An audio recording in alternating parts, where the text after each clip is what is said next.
Bapak Ibu sekalian yang telah meluangkan waktunya dan memberikan saya waktu untuk bisa daring pada malam hari ini. Saya ucapkan terima kasih yang sebesar-besarnya. Selanjutnya saya berikan dulu beberapa rule atau aturan terkait perkuliahan kita malam hari ini. Jadi untuk pemateri Pak Agil dengan Pak siapa tadi ya? Ahsan, Ahsan. Pak Ahsan, Ahsan. bahwa Takwin. mereka memang yang menyajikan materi untuk bab satu bab 2. Kemudian kita diskusi lepas. Jadi silahkan diberikan tanggapan. Yang menjawab itu atau yang memberikan respon itu dari semua ya. Jadi tidak mesti Pak Ahsan sama Pak Agil yang menjawab.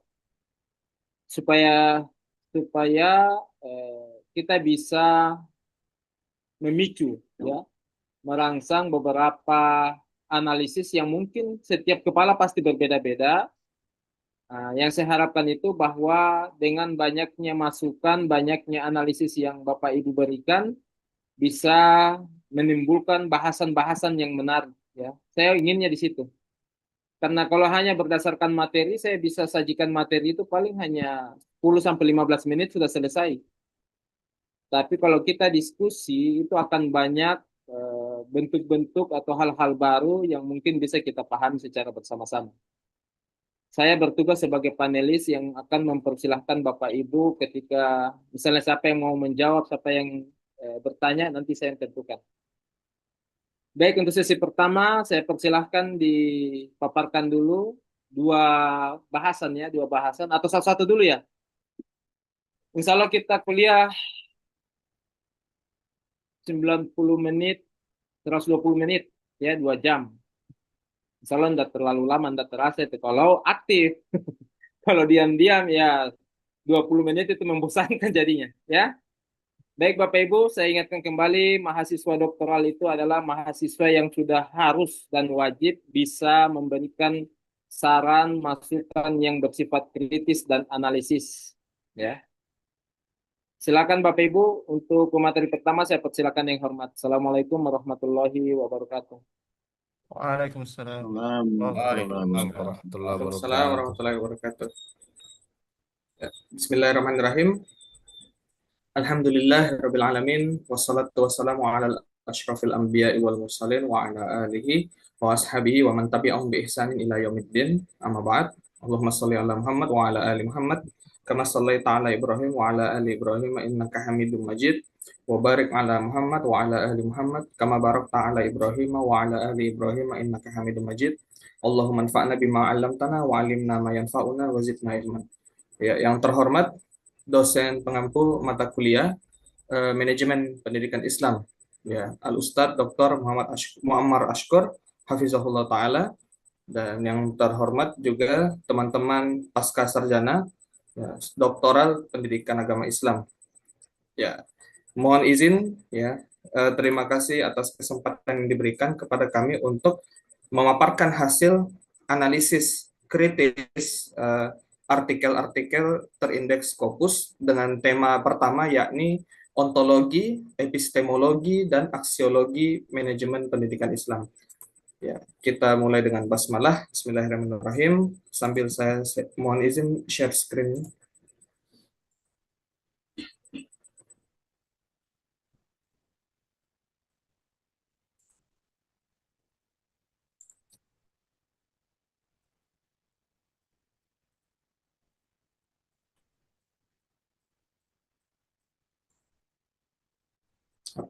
Ya, Pak, sudah terlihat di layar?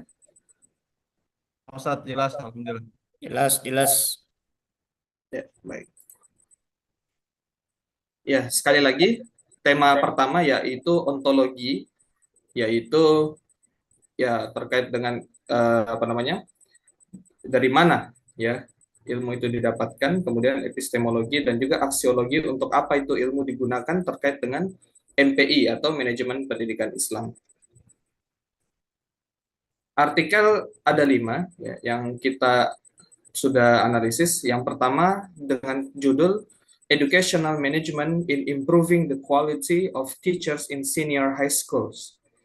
Di sini dia memposisikan guru sebagai kunci utama peningkatan mutu pendidikan nasional. Sekilas tampaknya ini bersifat pedagogis, tapi ada relevansinya dengan manajemen pendidikan Islam, yaitu bagaimana nilai-nilai agama dapat diintegrasikan dalam praktik manajerial guru.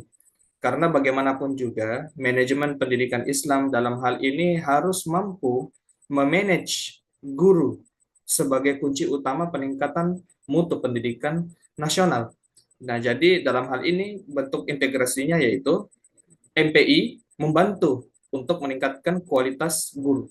Artikel kedua yaitu Educational Management Objectives in the Liberal Market, a case from Muhammadiyah Boarding School. Artikel ini menyoroti orientasi yang berubah ya dalam lembaga pendidikan Islam ketika dia dihadapkan dengan realita liberalisasi pasar. Jadi dalam hal ini ya sesuatu yang sangat disayangkan adalah manajemen pendidikan Islam tidak lagi memiliki ya ruh Islam yang kuat, melainkan dia hanya bersifat komersial saja. Ya, selama untung ya agama dikesampingkan. Yang penting apa? Untung, dapat donatur terus. Nah, ini mengikuti tuntutan pasar menjadikan manajemen pendidikan Islam ini semakin tertantang agar bagaimana dia tetap mempertahankan otonomi di tengah-tengah permintaan pasar yang semakin ketat. Artikel yang ketiga yaitu Role of Educational Management, Islamic Norms and Character Education on the Moral Development in Junior High School Indonesia, Moderating Role of Institutional Support. Artikel ini menyoroti urgensi pembangunan moral. Nah, di sini fokusnya pada moral siswa SMP di tengah meningkatnya degradasi moral ini. Temuan pokoknya, manajemen pendidikan yang efektif dapat meningkatkan moralitas siswa. Kalau artikel pertama tadi memperkuat integrasi atau relevansi antara MPI dengan kualitas guru.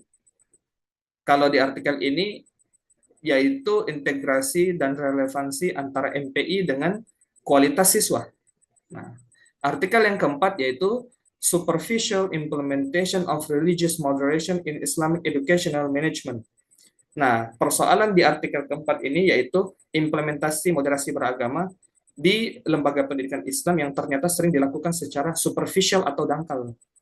Jadi MPI dalam hal ini dipahami sebagai sistem pengelolaan lembaga pendidikan dengan nilai-nilai Islam yang substansial, harusnya. Nyatanya masih superficial. Dan yang artikel kelima yaitu Challenges of Educational Management in the Islamic Higher Education Sector based on pesantren. Hal ini menjadi fenomena penting dalam pendidikan tinggi Islam, khususnya perguruan tinggi berbasis pesantren. Temuan pentingnya adalah perguruan tinggi yang berbasis pesantren hanya akan unggul jika memiliki otonomi manajerial dan tidak terbelenggu oleh kekuatan pengasuh pesantren atau yayasan. Ya, seringkali kita melihat memang ya ada diktatorship dalam kepemimpinan pendidikan Islam. Ya, memang betul. Kepemimpinan berbasis kiai itu bagus. Kita membutuhkan satu orang yang bisa ditokohkan. Namun itu bukan berarti ya kepemimpinan itu diatur total hanya oleh satu orang saja. Apa bedanya dengan diktatorisme kalau begitu? Nah, analisis ontologis dalam hal ini perbandingannya, artikel pertama itu menempatkan manajemen pendidikan sebagai struktur formal yang memengaruhi perilaku profesional guru. Jadi dalam hal ini ya MPI memiliki kendali dalam profesionalisme guru. Artikel kedua, ini sifatnya sosial ekonomi. Nah, menempatkan pendidikan sebagai komoditas yang menguntungkan. Fokusnya adalah tujuan manajerial dalam iklim yang kompetitif. Ya, banyak persaingan. Karena apa? Tuntutan pasar liberal. Ontologi ketiga, artikel ketiga ini memandang MPI sebagai fenomena yang normatif yang bisa memengaruhi moral siswa. Nah, yang keempat yaitu ontologi yang bersifat kritis, bahwa moderasi beragama ini hanya sekedar angin lewat saja, ya, hanya tekstualnya saja yang dicanangkan, tapi substansinya tidak hidup di dalam penerapan MPI. Dan yang kelima, ontologi penelitiannya memandang MPI pesantren realitanya unik, berbasis nilai, tradisi, dan kultur, namun dibenturkan dengan modernitas dan globalisasi. Sehingga otonomi manajerial adalah hal yang urgent. Ini analisis ontologisnya. Yang kedua, analisis epistemologisnya. Artikel 1 sifatnya empiris dan positivistik. Artikel kedua, epistemologinya bersifat analitis dan kritis. Artikel ketiga bersifat empiris dan kuantitatif. Jadi data, ya, berbasis data. Epistemologi yang artikel keempat yaitu bersifat kualitatif dan juga fenomenologis, ya, berbasis fenomena yang mengungkap makna subjektif. Dan artikel kelima, epistemologinya yaitu kualitatif fenomenologis, sama dengan artikel keempat. Jadi dalam hal ini artikel 4 dan 5 ada kesamaan dalam epistemologisnya, yaitu kualitatif dan fenomenologis. Nah, ini dari segi epistemologisnya. Kemudian aksiologisnya, bagaimana implementasinya? Artikel pertama, ya, yang terkait dengan kualitas guru, profesionalisme guru itu kualitas pendidikan dengan sedikit muatan nilai keagamaan. Jadi meskipun ada nilai agama, namun sayangnya masih terbatas. Dan yang kedua, aksiologi penelitian artikel kedua yang mengenai pasar liberal tadi sangat normatif. Jadi ada analisis kritis yang menolak liberalisasi pendidikan yang bisa mengorbankan nilai humanistik lembaga pendidikan Islam. Yang ketiga, artikel ketiga, aksiologisnya yang terkait dengan moral siswa itu, aksiologis yang sangat islami. Nilai agama itu menjadi sumber moral yang membentuk perilaku pendidikan yang terpuji.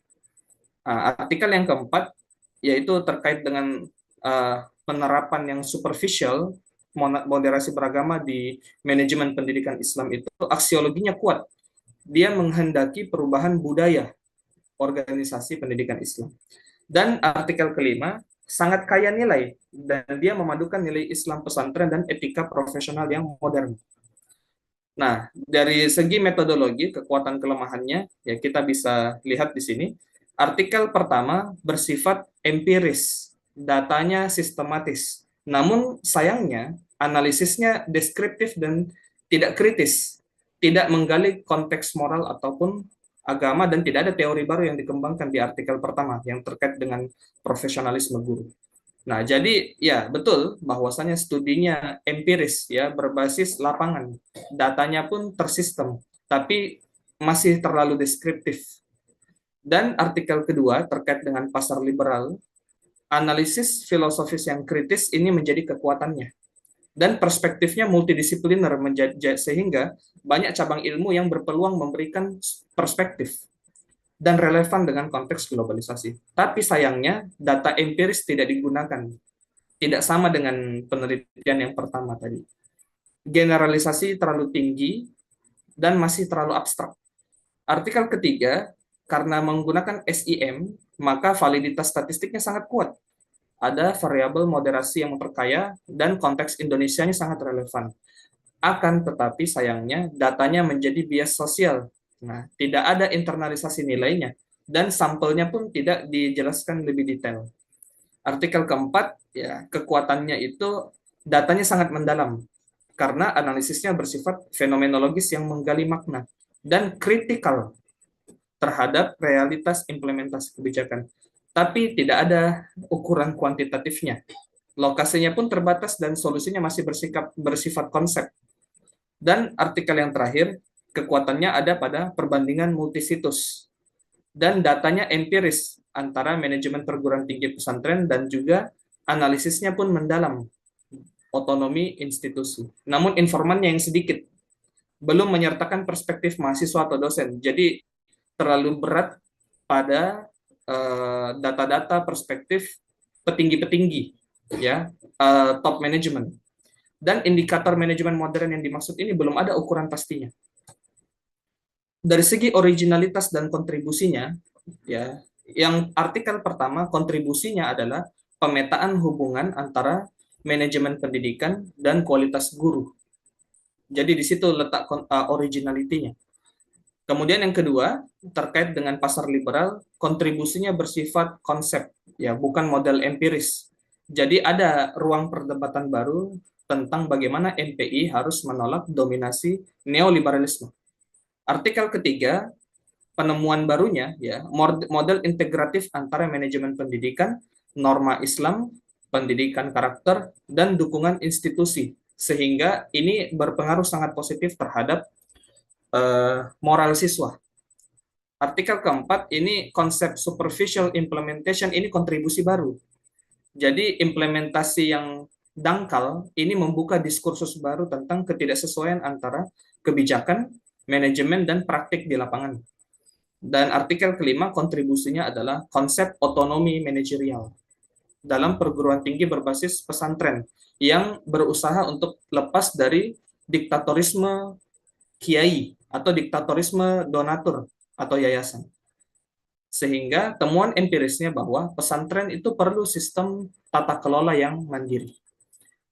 Sekarang kita masuk di sintesis sanding banding tanding.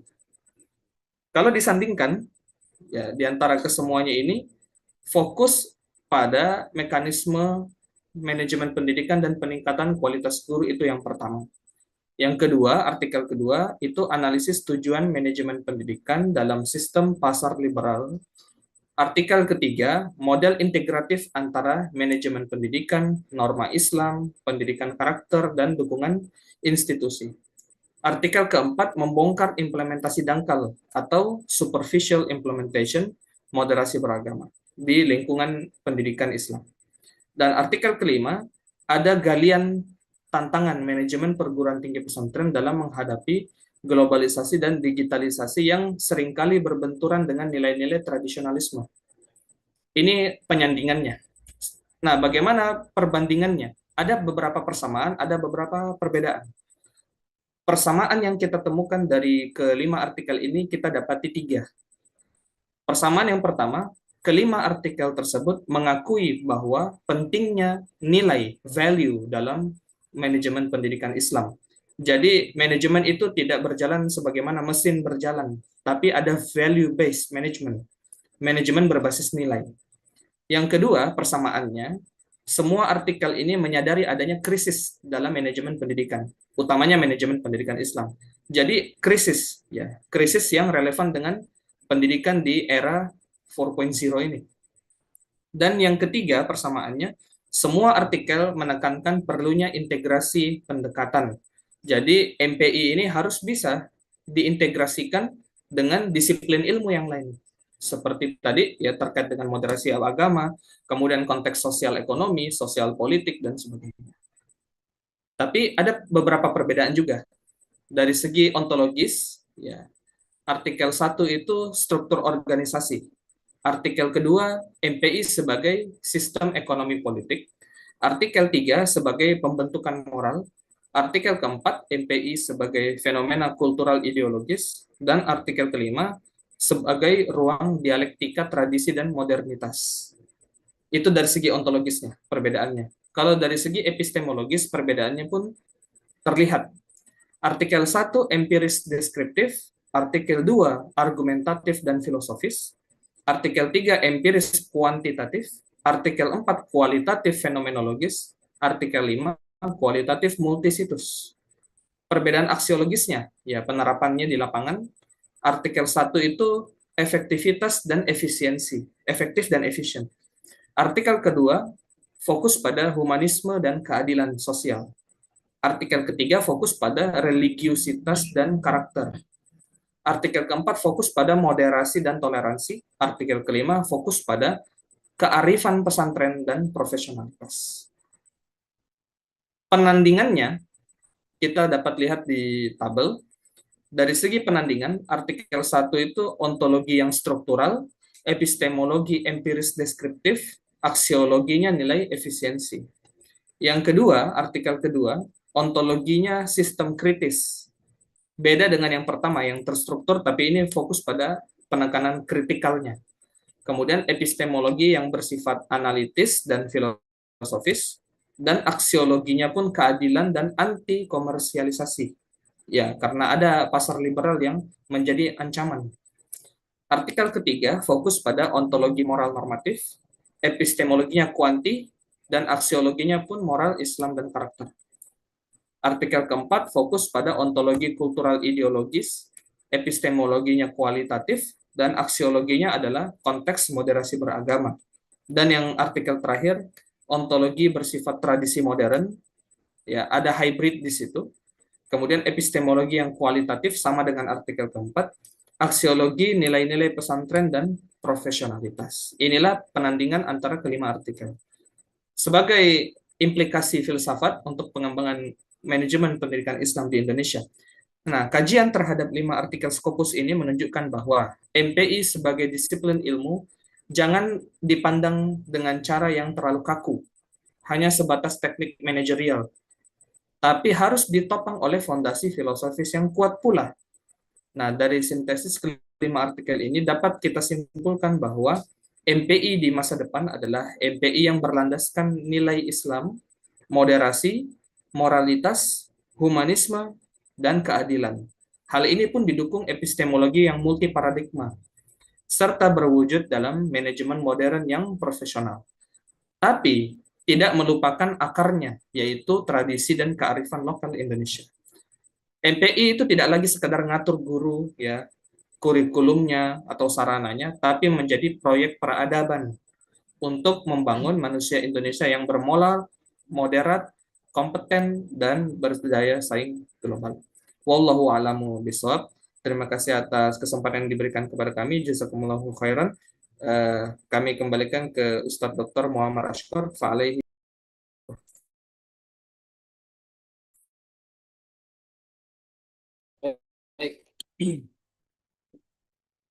Bisa bisa dimatikan share screen-nya? Saya bagikan dulu ya.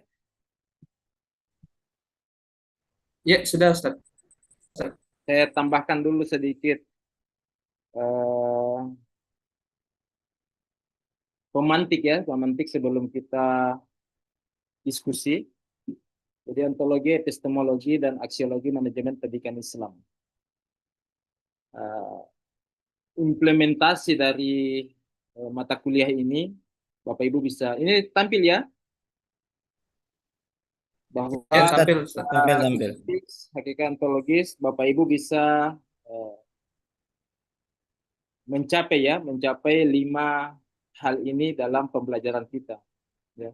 Menjelaskan secara kritis, menganalisis landasan epistemologis, manajemen pendidikan Islam, kemudian merumuskan dimensi aksiologinya, mensintesis ontologi, epistemologi, aksiologinya, kemudian mengaplikasikan pendekatan filsafat untuk mengkritik dan mengembangkan teori MPI yang ada. Jadi Bapak Ibu sekiranya mata kuliah ini misalnya selesai nanti atau pembahasan ini, ya paling tidak Bapak Ibu bisa memposisikan diri terhadap 5 hal ini. Itu tujuan utamanya. Baik, kita lihat filsafat ilmu sebagai landasan MPI. Filsafat ilmu memberikan 3 pijakan, yaitu ontologi, epistemologi, dan aksiologi. Di kelas doktoral, poin yang penting atau yang perlu Anda ketahui adalah bahwa setiap teori, model, atau praktek MPI selalu membawa asumsi tentang realitas atau ontologi, cara mengetahui atau epistemologi, dan nilai atau hasil dari MPI itu sendiri, sehingga Bapak Ibu bisa mampu membongkar atau memberikan asumsi tersebut sebelum menggunakannya sebagai landasan, baik secara praktek maupun dalam penelitian. Ya.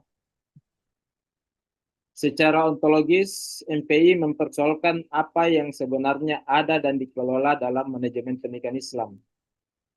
Objek material MPI apa? Ada yang tahu? Manusia. Hah? Manusia, bukan? Yang lain? Sistem. Objek materialnya apa? Siswa, guru. Objek materialnya adalah seluruh lembaga pendidikan Islam, ya. seluruh lembaga pendidikan Islam. Kajian terbaru menyebutkan bahwa konsep yang ada dalam MPI itu objek materialnya mencakup seluruh lembaga pendidikan Islam. Di dalam ada madrasah, kemudian ada pesantren atau sekolah-sekolah Islam atau perguruan-perguruan tinggi Islam dengan seluruh struktur, kemudian proses, ya, kemudian ada relasi sosial yang ada di dalamnya. Saya paham ya?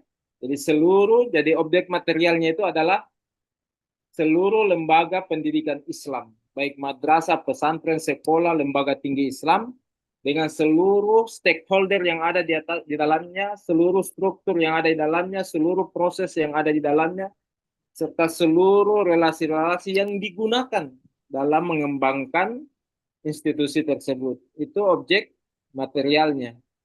Kalau objek formalnya apa? Objek formalnya Proses adalah manajemen pendidikan Islam. ya.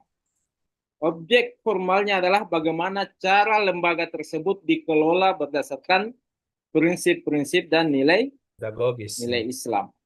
Ya. Pertanyaan besarnya, apakah ontologinya memang secara Islami atau hanya label administrasi yang diberi nama Islam? Jawabannya tentu tergantung bagaimana yang menjalankan manajemen tersebut, bagaimana sistem manajerial yang ada di dalamnya, ya. Konsepnya mungkin Islami berdasarkan eh, eh, apa sumber ilmu, tiga sumber ilmu pengetahuan: wahyu, akal, dan apa satu? Hah? Waduh. Pikiran. Itu pertanyaannya. Ataukah hanya sekedar label, ya? Itu objek dari ontologi. Kemudian secara epistemologi, MPI ditopang, ini dia. MPI ditopang oleh tiga sumber utama pengetahuan, yaitu ada wahyu, akal, dan pengalaman empiris. Apa pengalaman empiris itu apa? Pengalaman yang langsung dirasakan. Ya, yang nyata, yang langsung, ya. Penelitian-penelitian terbaru dalam filsafat ilmu yang mengatakan bahwa MPI menekankan bahwa pengembangan teori MPI memerlukan integrasi epistemologi bayani secara tekstual, burhani rasional secara empiris, maksudnya ada bukti nyatanya, dan irfani ada intuisi spiritual. Kalau tiga hal ini ada yang lepas, berarti MPI itu hanya sekedar Label Label. saja, label. sehingga teori yang dilahirkan tidak parsial. Berikutnya, bagaimana aksiologi dalam manajemen pendidikan? Aksiologi menjawab pertanyaan untuk apa MPI dikembangkan dan diterapkan. Kajian aksiologis terbaru menegaskan bahwa MPI tidak boleh berhenti pada efisiensi dan efektivitas administrasi. Artinya kalau dia hanya bertolak kepada dua hal ini, berarti kembali bahwa MPI-nya di situ hanya bersifat label, ya. Tetapi harus memproduksi nilai keadilan, kemanusiaan, kemaslahatan, dan pembentukan karakter Islami peserta didik secara sivitas lembaga. Nah, ini yang kadang hilang dari tujuan ini, yang kadang hilang. Ya. Bisa pahami Bapak Ibu, ya? Oh, epistemologinya sudah, ya? Nah, yang berikutnya, dalam perspektif pendidikan Islam, nilai guna MPI dapat dilihat dari tiga level: pragmatis, instrumental, etis moral, dan peradaban. Artinya dari tiga hal ini, Bapak Ibu bisa melihat hasil dari MPI tersebut. Aksiologi itu kan pertanyaannya apa yang dihasilkan atau apa urgensi, apa pentingnya manajemen pendidikan Islam itu ada. Seperti itu, ya. Konsepnya, mahasiswa doktoral wajib bisa menganalisis serta mengevaluasi sebuah kebijakan manajemen, misalnya sistem reward, punishment guru, seleksi siswa, atau skema pendanaan secara aksiologis. Ini beberapa hal yang secara umum biasa menimbulkan pro kontra dalam pengelolaan suatu lembaga pendidikan Islam. Betul tidak Bapak Ibu? Selalu ini Betul, sumbernya betul, nih. betul. betul. Seleksi Yang siswa, pemukulan. skema pendanaan, terutama yang ini nih kalau di apa namanya di lembaga-lembaga tinggi nih, yang biasanya di sini yang selalu sumber mas sumber masalah ini. Hampir di semua ya. Pertanyaannya kebijakan itu menguntungkan siapa? Nah, kemudian nilai Islam apa yang termanifestasi atau terrealisasi dalam pelaksanaan NPI itu? Atau justru diabaikan? Kemudian bagaimana indikator aksiologinya jika dijadikan variabel evaluasi kinerja sebuah lembaga? Ya, ini pertanyaan yang Bapak Ibu harus bisa analisis ya berdasarkan realita dan data-data yang ada. Sebenarnya tugas saya begini simpel. Saya persilahkan misalnya Bapak Ibu mengajar di mana atau beraktivitas di lembaga mana. Kemudian Bapak Ibu menganalisis eh, dari tiga sudut pandang ini atau sumber pengetahuan ini untuk bisa melihat bagaimana penerapan MPI di sekolah, di lembaga yang Bapak Ibu amati.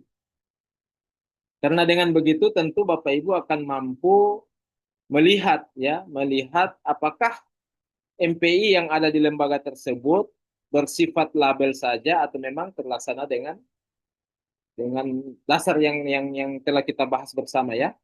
Kesimpulannya, literatur terkini mengarah pada kesimpulan bahwa pengembangan teori MPI masa depan harus berbasis dengan tiga pilar filsafat ilmu, yaitu ontologi menjawab apa yang sesungguhnya dikelola dalam manajemen pendidikan Islam dan apa hakikat keberadaannya. Tentu jawabannya akan memperjelas hakikat lembaga dan praktek manajemen yang menjadi fokus dari sebuah teori yang mendasari manajemen pendidikan Islam. Kemudian epistemologinya, kajian tentang sumber, proses dan cara memperoleh pengetahuan yang sah tentang pengelolaan lembaga pendidikan Islam. Artinya ada sumber pengetahuannya, ada dasar teorinya, ya, sehingga dapat menjawab bagaimana kita mengetahui kebenaran dalam pengelolaan pendidikan Islam dan dari mana sumber pengetahuannya atau sumber ilmunya atau dasar teorinya.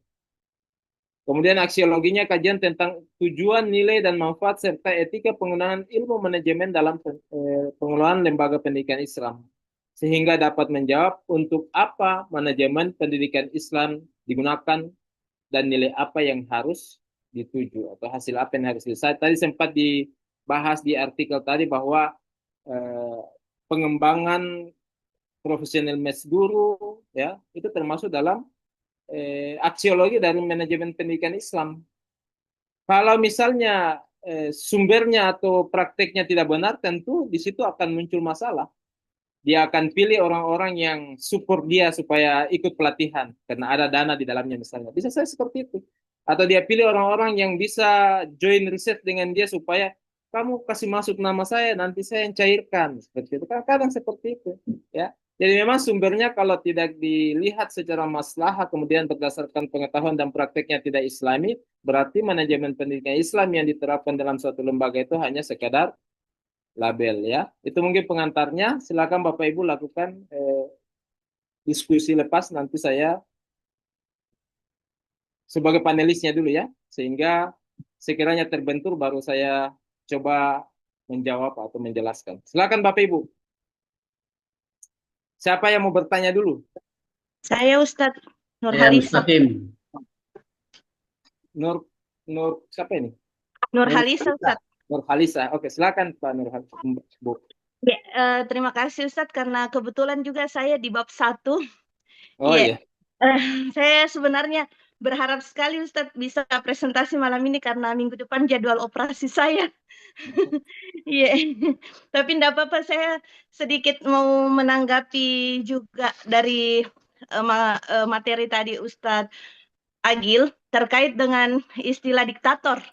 Karena sebenarnya ini penting untuk kita sama-sama mengkritik istilah diktator ini. Karena saya secara pribadi sejak lahir di pondok pesantren di Darul Istiqomah Macopa itu, mungkin ada juga yang teman-teman di sini pernah berinteraksi dengan sistem pendidikan Islam di Istiqomah, di mana dulu itu memang boleh dikata sistemnya itu satu tangan.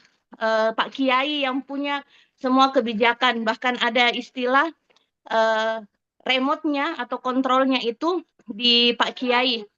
Ketika beliau rahimahullah meninggal, akhirnya kita sekarang mungkin ada Bapak Ibu yang pernah mendengar beberapa konflik-konflik yang terjadi karena perubahan sistem yang awalnya ditentukan oleh satu pimpinan yang semua orang mendengar beliau, kemudian akhirnya berubah manajemennya. Ada plus minus dengan perubahan itu, tetapi akhirnya melahirkan konflik bagi orang-orang yang tidak merasa bahwa saya ini hanya mau mengikuti sosok kiai ini. Kalau bukan kiai ini, saya tidak mau mengikuti. Dan apakah pantas kita masih melekatkan istilah diktator itu? Kalau menurut saya pribadi, walaupun dalam kepemimpinan di lembaga pendidikan Islam itu, taruhlah pesantren atau lembaga lain yang ada pemimpin sifatnya seolah-olah memang ya diistilahkan diktator lah.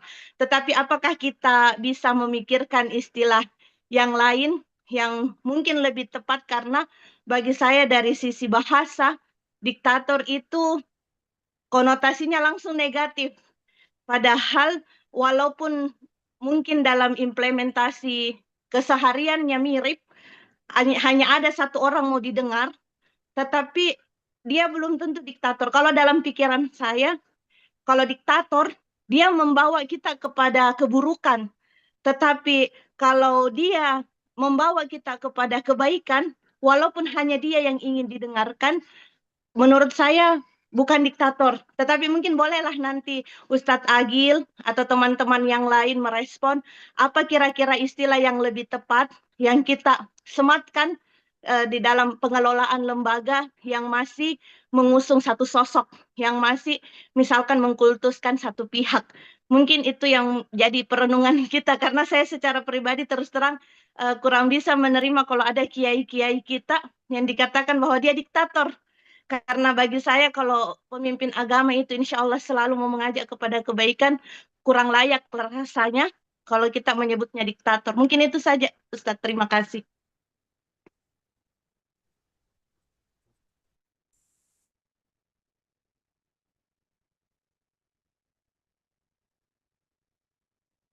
Yang lain ada yang bertanya?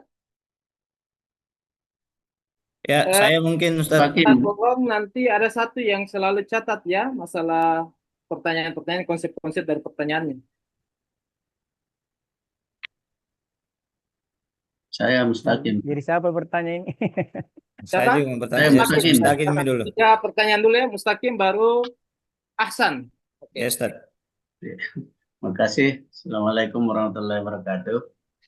Waalaikumsalam warahmatullahi wabarakatuh. Pak dosen yang kita hormati, saudara pembekala yang saya hormati, rekan-rekan sama audiens diskusi pada malam ini yang juga saya hormati.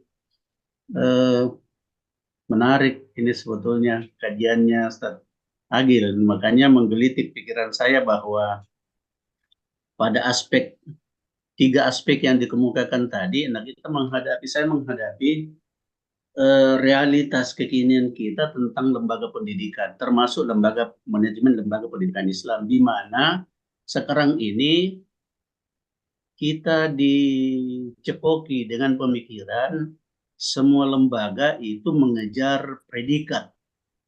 Ada predikat macam-macam, ada predikat unggul, ada predikat macam-macam. Dan realitasnya ini mengancam integritas, moralitas pengelola lembaga pendidikan demi mengejar predikat itu tadi. Satu sisi kita ingin mempertahankan idealitas dan integritas yang dimiliki oleh pengelola lembaga pendidikan termasuk lembaga pendidikan Islam, namun pada saat yang bersamaan dipaksa untuk memenuhi semua komponen-komponen administratif yang dibutuhkan demi mencapai predikat itu. Nah sekarang kondisi ini kan menjadi dilematis, bahkan menurut saya ini hampir menjebak kita pada menggadaikan integritas dalam pengelolaan, apalagi kalau dipandang dalam dilihat dari aspek keyakinan keislaman kita. Nah, karena itu menurut saya, ya bagi saya mungkin Ustadz Agil terutama, dan mungkin bukan cuma Ustadz Agil, mungkin kita bisa membedah ini bagaimana kita menghadapi ini sehingga dilema tadi, keterjebakan tadi itu kita tidak menggadaikan integritas, tetapi kita juga atau lembaga pendidikan itu juga mencapai predikat-predikat yang ditawarkan bagi kita sekarang ini oleh pemerintah Indonesia. Sekira itu, terima kasih. Assalamualaikum warahmatullahi wabarakatuh. Baik, baik. Waalaikumsalam warahmatullahi wabarakatuh. Karena memang dalam prakteknya terkadang untuk mencapai predikat-predikat tersebut terkadang prinsip-prinsip yang seharusnya secara ontologi, aksiologi maupun epistemologi manajemen pengelolaan lembaga itu terabaikan demi mencapai predikat ya. Silakan. Yang satu lagi terakhir tadi siapa? Ya, saya Ustaz. Ahsan, ya silakan. Ya.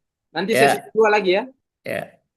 Jadi ini menarik ini ya sebenarnya tentang ontologi, kemudian epistemologi dan aksiologi. Ini yang sebenarnya yang selalu terbentur pemikiran saya.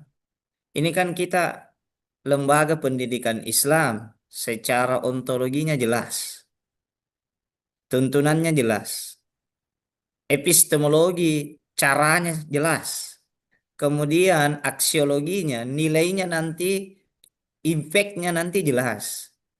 Cuma yang menjadi pertanyaan bagi saya, lantas kenapa secara penerapannya dalam realitas itu justru non-Muslim ini yang lebih maksimal dalam mendapatkan teori itu dalam praksisnya, tetapi kita Muslim sendiri justru sangat jauh dari hasil itu.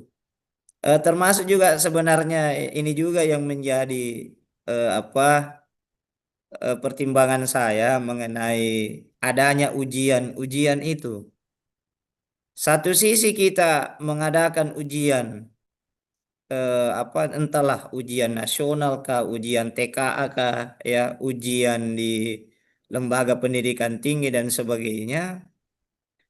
Kita kan sebenarnya menginginkan sejauh mana pemahaman siswa, tetapi kan realitasnya justru ini hanya antara siapa yang dibodoh-bodohi, gurunya yang dibodoh-bodohi atau siswanya, karena ya diam-diam siswa juga ketika diberikan ujian ya kita tahulah realitasnya. Ada yang menyontek, ada pakai ChatGPT dan sebagainya. Ada yang Ya. guru yang jawab. Begitu atau gurunya yang jawab. Begitu pula ketika tes PPG. Ini kita terus terang saja. Tidak usah bicara siswa, tidak usah bicara mahasiswa, guru dan dosen mahasiswa pun ketika dites kompetensi Pak, itu pakai ChatGPT. Terus terang saja. Nah, ini kan lagi-lagi kita dibenturkan integritas dengan nilai administratif yang harus dicapai. Ah, sekarang masalah TOEFL, kita jujuran saja ini. Kita ini yang masuk S3 yang tes TOEFL, kalau kita mau jujur Pak, tidak ada yang memenuhi syarat, serius. Cuma kan kita dituntut untuk bisa memenuhi itu kan harus capai poin satu sisi. Berarti kan ada syafaat. Nah, integritas kita sebagai Muslim secara konsep, secara epistemologi dan aksiologi itu Pak sudah jelas. Tetapi lagi-lagi dibenturkan. Sama tadi masalah akreditasi.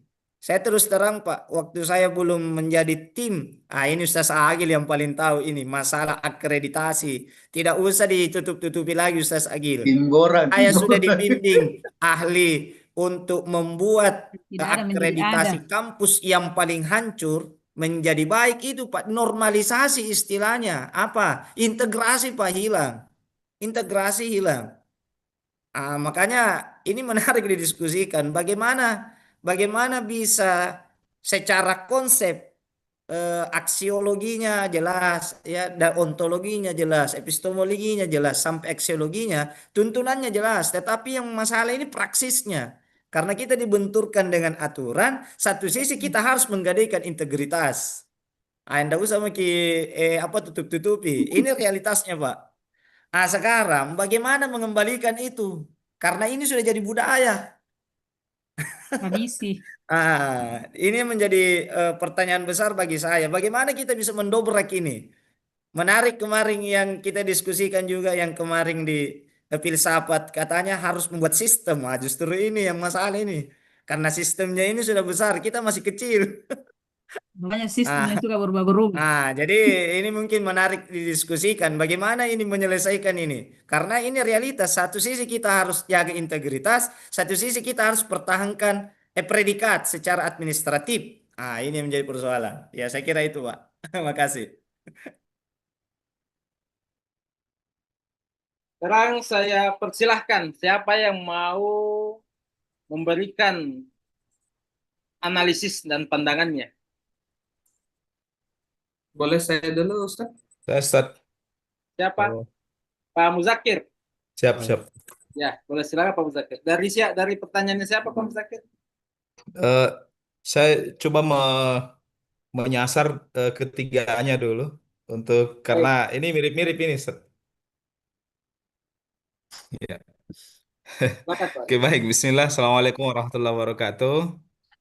Waalaikumsalam Terima kasih Waalaikumsalam banyak, warahmatullahi wabarakatuh. Ustaz, yang saya muliakan, dosen pengampu mata kuliah, kawan-kawan sekalian. Eh, Sangat menarik ini kita punya kajian malam ini terkait tentang manajemen pendidikan Islam eh, dalam perspektif ontologi, epistemologi, dan aksiologi. Saya ingin yang pertama yang dipantik oleh Ibu Ustazah Nur Khalisa, ini terjebak dengan istilah diktator ya, istilah diktator. Ya, eh, saya kira Rasulullah Muhammad SAW itu adalah eh, pembentuk dan pembuat aturan, tetapi kita tidak mengatakan beliau adalah diktator. Kenapa? Karena aturan-aturan yang dikeluarkan dalam syariat Islam itu melalui mulut beliau semuanya untuk kemaslahatan umatnya, kemaslahatan manusia, sehingga tidak bisa dikatakan itu otoriter. Nah, dalam dunia pesantren ada namanya pemimpin karismatik, kiai itu karismatik, bukan diktator. Ya, jadi kita harus bedakan antara diktator dengan karismatik. Tidak semua apa yang keluar dari mulut seseorang lalu dianggap itu adalah eh, harus niscaya diikuti, lalu dikatakan itu adalah suara diktator. Sepanjang apa yang keluar dari mulut seseorang itu, entahkah dia pemimpin yang kita anggap sebagai yang kita ikuti, teladani, dan muatannya adalah untuk kemaslahatan dan untuk kepentingan khalayak ramai, itu bukan diktator namanya. Ya, karena keberpihakannya, keberpihakan bukan untuk dirinya sendiri, bukan untuk kepentingan dirinya, kepentingan apa namanya personalnya, tetapi untuk kepentingan orang banyak. Jadi pada dasarnya itu bukan diktator namanya, itu karismatik. Itu mewakili suara-suara yang kepentingan, keberpihakannya kepada jamaahnya semua yang ada dalam lingkungannya. Jadi saya cuma coba luruskan saja antara diktator dengan karismatik gitu. Kemudian yang kedua dari Kanda Ustazah Mustaqim, eh, lembaga mengejar predikat dengan mengorbankan integritas dan idealisme. Nah, saya hanya ingin berpikir begini, Bapak Ibu. Sebuah sistem itu dibuat untuk kepentingan yang lebih besar. Nah, setiap sistem yang dibuat itu pasti tidak bisa dipungkiri bahwa akan ada kegagalan, akan ada korban yang sifatnya lebih kecil, tetapi ada maslahat yang lebih besar yang ingin dicapai dari sistem yang dibuat itu. Eh, Misalnya membuat akreditasi, apa namanya, membuat seperti yang dibahasakan tadi bahwa ada namanya predikat-predikat yang dibuat. Sesungguhnya predikat itu dibuat untuk dikejar itu ada ada alasnya gitu, ada dasarnya begitu. Pada dasarnya ingin menciptakan sistem yang lebih baik. Ya, kalau kita ngomong secara sepihak, ya memang betul ada di sana sini yang menjadi korban dari sistem itu. Tetapi ada hal yang jauh lebih besar, jauh yang lebih besar yang ingin dicapai, yang ingin diraih, yang itu sangat besar manfaatnya, sangat besar dampaknya terhadap pengembangan eh, ketercapaian tujuan lembaga tersebut. Nah, seperti itu saya kira. Bukankah ketika ingin membangun masyarakat secara sporadis itu boleh melalui revolusi misalnya kan. Nah, revolusi itu butuh pengorbanan begitu. Ya, untuk mencapai hal yang jauh lebih besar, maka lakukan revolusi yang tentu ada korbannya begitu ya. Nah, saya kira dalam sistem kelembagaan juga begitu. Tidak semua 100% akan diperoleh gitu. Saya hanya berpikir seperti itu ya. Di satu sisi ya, tentu ya memang ada dampak-dampak negatif yang muncul di dalamnya. Tetapi saya kira memang eh, khusus untuk mengejar predikat ini ya, saya kira kan mengejar predikat itu ada levelnya gitu, ada tingkatannya. Memang Pak, kalau kita belum layak untuk mencapai predikat itu, jangan dipaksakan. Kan ada level di bawahnya. Karena kalau kita memang belum layak, lembaga kita belum layak untuk mencapai predikat unggul misalnya, lalu mau dipaksakan unggul, tentu dengan segala macam cara akan dilakukan. Ya, ini alami saja, berjalan sesuai dengan kemampuan analisis evaluasi diri kita punya kan seperti itu. Jangan ada-adakan seperti itu. Ya, inilah susah kalau kita ingin melampaui lebih besar pasak daripada tiang gitu. Nah, ini yang biasa berbahaya memang. Memaksakan sesuatu yang belum saatnya. Nanti kan suatu saat akan tiba juga ke predikat yang yang sebenarnya mesti harus diperoleh jikalau itu dijalani dengan baik ya. Nah, disinilah pentingnya itu tadi aksiologi kan. Nah, seperti itu. Nah, kemudian Ustadz Ahsan saya kira kurang lebih sama seperti itu. Manajemen pendidikan Islam ini memang betul sudah jelas, Ustadz ya. Sudah sangat jelas aturannya dalam syariat Islam, ya. Bagaimana pendidikan sudah dicontohkan oleh Rasulullah. Namun di sisi lain kadang-kadang dalam pelaksanaannya tidak sesuai dengan nilai-nilai yang telah dicontohkan oleh Rasulullah.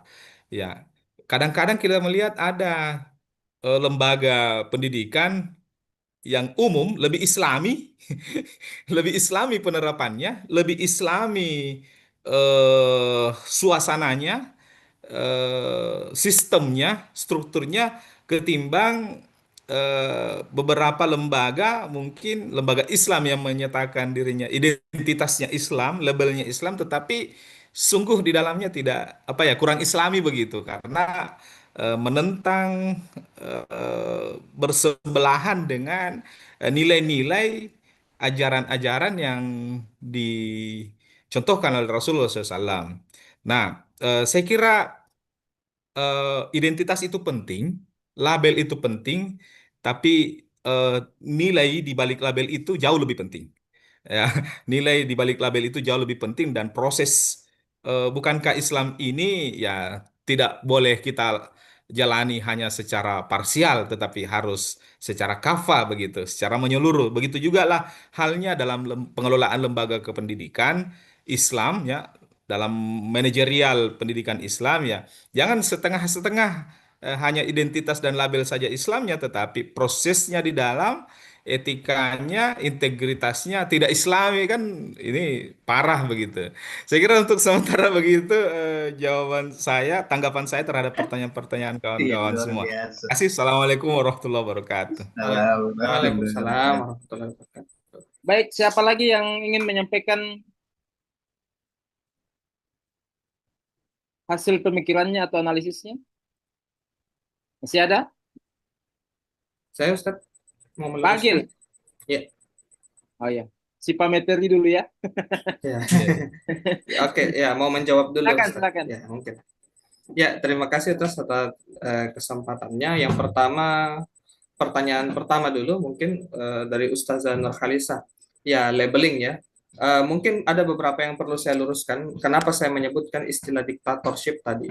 Yang pertama, itu adalah sifat kasuistik.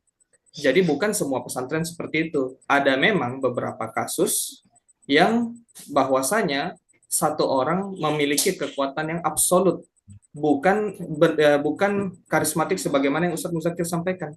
Maka saya harus membedakan bahwa kiai pesantren yang baik itu harus berkarisma memberi nasihat ketika memang ada ancaman pembelokan nilai-nilai Islam.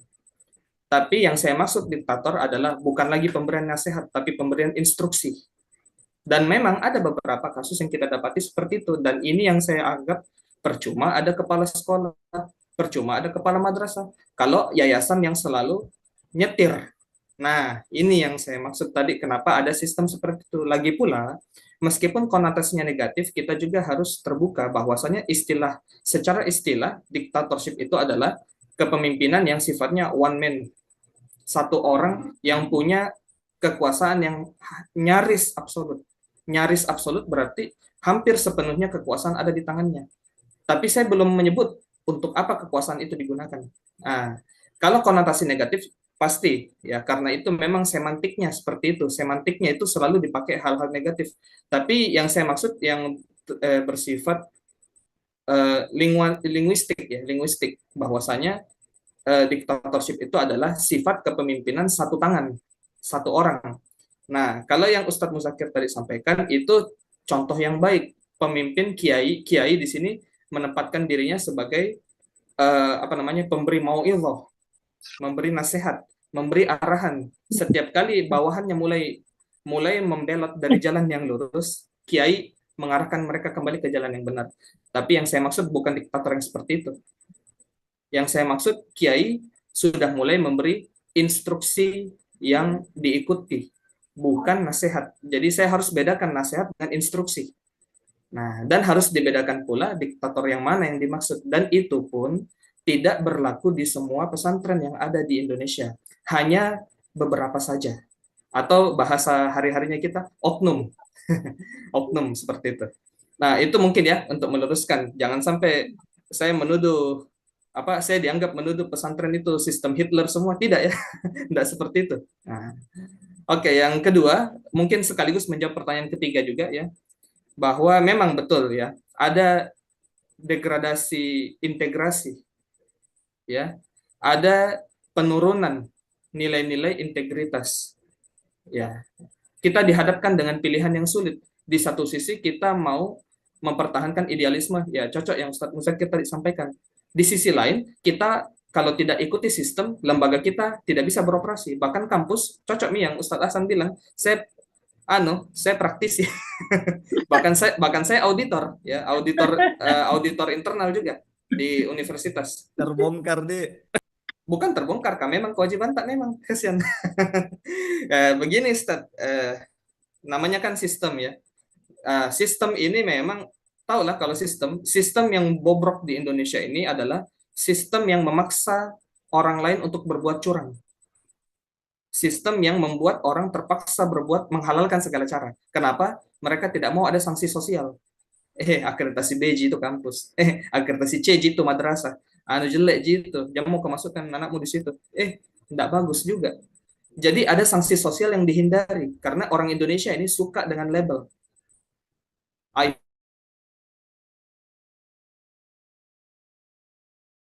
iPhone akreditasi unggul pun begitu, ditandai status sosial yang tinggi pula. Tapi parahnya sekarang, kalau tidak bisa akreditasi A, kampus dan sekolah bisa ditutup. Nah, ini mudarat yang jauh lebih besar lagi. Betul ini, Ustadz. Betul, Ustadz.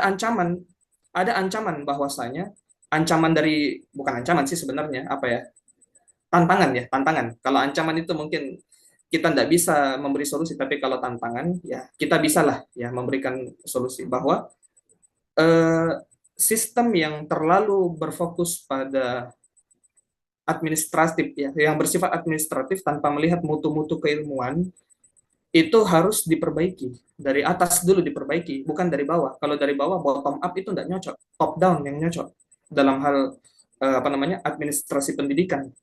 Karena kenapa? Kita punya menteri, kita punya dalam pendidikan Dikdasmen kan Mendikdasmen. Nah, kita juga dalam pendidikan tinggi kita punya Mendiktisaintek. Nah, semua ini harus memperbaiki kebijakan. Caranya bagaimana? Jangan terlalu memaksakan bahwasanya kampus atau lembaga pendidikan yang baik itu adalah yang berlabel A, unggul. Kita harus cari solusi lain agar apa? Supaya kampus-kampus atau sekolah-sekolah itu tidak lagi terpaksa berbuat curang. Sama halnya kalau anak di sekolah, kalau kita paksakan sekali anak tak itu nilai 90 baru lulus, ya jelaslah mereka semua berlomba-lomba dalam keburukan. Nah, berarti ini memang yang harus diperbaiki ya. Kadang-kadang memang auditor dan asesor juga ditekan oleh sistem. Tapi yang salah ini kalau auditor atau asesor ini disogok. Nah, salah tong juga. Makanya sistem Indonesia ini yang salah. Ya bahkan Rasulullah SAW sendiri mengatakan ya bahwasannya Muslim itu nanti banyak, tapi seperti buih di lautan. Sudah ditanamkan penyakit wahan, cinta dunia, takut mati.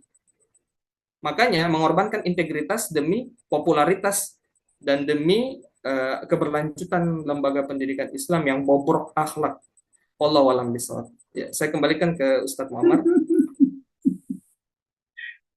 Ustaz Mustaqim paling tahu ini. Sistemnya yang salah atau apa yang salah ini, Pak? SPMI. Sistem Iya, Ustaz, buat sistem, buat aturan, kemudian aturan juga dilanggar. Tidak dijalankan Saya dengan adu baik. sedikit. Baik. Mungkin. Saya terima dulu telepon sekitar 3 menit ya dari gurunya saya punya anak. Oh iya, Masuk Oh iya, tugasnya. ya tidak apa-apa sambil berkomentar. Jelaskan ini ya. Diskusi makin dulu. Ya, Iya. saya komentari lagi sedikit, boleh Ustaz Agil? Silakan Nah, Ustaz, silakan. justru yang saya maksudkan itu kan itu realitas memang yang kita hadapi, yang kita tidak bisa hindari. Yang saya maksud tadi kan kajiannya kita adalah ontologi, epistemologi, dan aksiologinya. Nah, kita mau menempatkan antara teori ini tadi dengan realitas yang kita hadapi, bagaimana menghadapi itu. Kalau saya menangkap tadi kurang lebih pesannya begini, baik komentar Ustadz Muzakir dan tadi ulasan Ustadz Adil, saya menangkap bahwa karena keadaannya seperti itu berarti pada aspek itu supaya kita sepertinya tidak menggadaikan integritas dan idealisme, terutama lembaga pendidikan Islam, artinya kita perlu reorientasi fikih baru untuk membenarkan pelanggaran-pelanggaran demi mencapai tuntutan-tuntutan zaman. Tapi apakah memang itu sedarurat itu kondisi sekarang? Kan itu ya. Tapi kalau ulasannya Ustadz Agil dengan Ustadz Musakir tadi, sepertinya lembaga pendidikan Islam itu butuh produk reorientasi fikih baru. Dalam arti kita butuh batas-batas toleransi dalam pandangan fikih biar mencapai predikat itu ada katakanlah tanda petik, ada pelanggaran-pelanggaran yang minimal yang bisa ditolerir untuk mencapai hal-hal yang nanti masalahnya besar. Apa memang seperti itu yang dibutuhkan? Itu tadi dalam kajian ontologi, epistemologi, dan aksiologinya. Kemudian yang kedua, jangan lupa pendekatannya tadi Ustadz Agil sudah kemukakan bahwa kita pakai pendekatan bayani, burhani, dan irfani. Nah, apakah menabrak sedikit, katakanlah meskipun dalam kadar yang kecil, integritas dan idealisme dalam pemahaman keislaman kita, itu masuk nanti dalam kerangka irfaninya. Itu apakah bisa dipahami seperti itu? Katakanlah tadi, menabrak sedikit katakanlah ya, nilai integritas, itu bisa dipandang sebagai bagian dari ontologi dan atau menjadi bagian dari integritas, bagian dari irfaninya. Nah ini yang saya maksud tadi. Apakah memang diperlukan supaya kita tidak terjebak dan berpikir dikotomis, memilih A atau B, hitam atau putih, tetapi bukan itu yang kita mau lakukan, maka mungkin perlu itu tadi ya.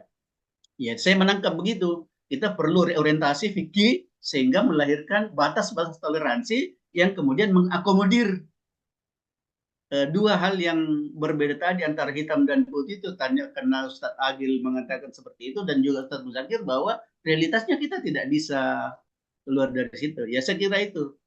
Terima kasih. Ya mungkin saya juga mau komentar sedikit ini mengenai akreditasi ke depan. Justru ini lebih ngeri lagi. Jadi nanti itu akreditasi itu ada hanya ada yang paling standar ya. Itu yang paling rendah ya. Hanya akreditasi dan tidak terakreditasi. Ya. Kemudian jenis unggul itu terbagi. Ada nanti yang unggulnya mungkin hanya 1 tahun. Ada unggulnya 3 tahun. Ada unggulnya berlaku 5 tahun. Nah, ini tergantung kriteria. Jadi nanti predikat A, B, dan C itu berganti unggul semua. Hanya masa berlakunya yang berbeda. Tetapi yang paling paling dasar ini yang tidak memiliki predikat unggul hanya status terakreditasi, ini layak operasi dan tidak terakreditasi, ini yang harus ditutup. Seperti itu. Makanya menarik tadi kesimpulan yang disampaikan oleh Ustadz Mustaqim ini. Jadi tidak apa-apa lah kita melanggar sedikit integritas karena kita tidak Hati-hati, bisa Pak. keluar dari sistem yang sudah bobrok ini. Saya teringat ya, saya lupa ini Ustadz siapa yang pernah sampaikan, Ustadz Abdul Somad ya. Kalau memang kita mau daftar polisi, itu memang caranya harus membayar. Yang penting bukan kita yang menyogok, tapi memang sistemnya Aturannya. harus kita membayar, berarti kita tidak berdosa. Karena memang harus seperti itu. Karena sistemnya sudah seperti itu. Aturannya seperti itu. Jadi kalau kita mau lolos ya harus membayar, ya sama dengan akreditasi ini. Jadi kalau kita jaga integritas, maka itu tadi yang dikhawatirkan Ustaz Agil, wah ini label kita ini ya hancur di mata masyarakat ya. Jadi makanya ini ya harus ya betul juga yang disampaikan Ustaz Mustaqim, ini harus ada ijtihad baru, ini fikih baru yang kita harus buat. Tidak apa-apa lah kita melanggar integritas, tapi ini dulu batas-batas yang perlu dilanggar itu yang harus jelas indikatornya saya kira. Karena kita tidak bisa menghindari ini. Karena kalau kita mau merubah sistem, itu tadi Ustaz Muzakir itu harus revolusi ya, secara total. Ya saya kira itu mungkin aja sebagai tambahan. Mungkin ada yang Ustaz lain. Jamal tahu, Ustaz Jamal tahu. Ada ijtihad. Ustaz Jamal, Ustaz Jamal. Ya, terima kasih. Ya, silakan Ustaz Jamal. Baik, tadi Ustaz sangat Jamal. menarik ini ya. Ini pernyataan Ustaz Ahsan ini sama halnya dengan pertanyaan saya ke mantan Kadis Pendidikan sekitar 7 tahun yang lalu, di mana pada saat itu beliau masih sekretaris Dinas Pendidikan, namanya Dr. Setiawan Aswad itu. Ketika berbicara mutu pendidikan, saya mengatakan kenapa sampai hari ini kita masih berbicara tentang mutu pendidikan? Bukankah sudah ada lembaga namanya LPMP, Lembaga Penjamin Mutu? Kuesionernya atau butiran-butiran untuk mendapatkan nilai A, B, C, D itu sudah jelas di situ. Nah, tapi ternyata masih kita menemukan mutu pendidikan yang sangat rendah. Padahal apa istilahnya? Kalau istilah ada Ustadz kemarin itu dibilang ada amalan rahasia Tuhan itu, tetapi jawabannya sudah jelas seperti itu. Sisa mau menjalankan jawaban itu atau tidak. Misalkan pertanyaan dalam kubur, siapa Tuhanmu? Itu kan sudah dijelaskan bahwasanya kalau ditanya Tuhanmu ya Allah. Tapi pertanyaan apakah kita mampu menjawab pertanyaan itu? Ternyata tidak dilaksanakan juga. Sehingga kalau saya tarik dari pertanyaan tadi Ustaz Ahsan, bagaimana memperbaiki sebuah manajemen yang rusak, tentunya tetap dengan pendekatan aksiologi, ontologi, dan metodologi. Kalau saya melihat Ustaz, satu lembaga di negara kita, saya hanya melirik dulu Kementerian Agama. Apa yang dilakukan Kementerian Agama, yakni perbaikan pada pilar aksiologi nilai integritas. Jadi kalau mau jabatan, jangan karena kedekatan itu. Kemudian jangan lagi kalau misalkan Menteri Agama mau kunjungan ke daerah, tidak usah lagi ada yang namanya transportasi. Jangan dikasih begitu. Nah, ini kan hal-hal yang dilakukan yang untuk menjaga integritas. Jadi ada istilahnya audit aksiologis. Saya melihat misalkan Pak Prof. Nasaruddin Umar itu dia melakukan audit aksiologis. Sehingga beliau pernah apa ya, kalau saya tidak salah mengeluarkan statement seperti ini.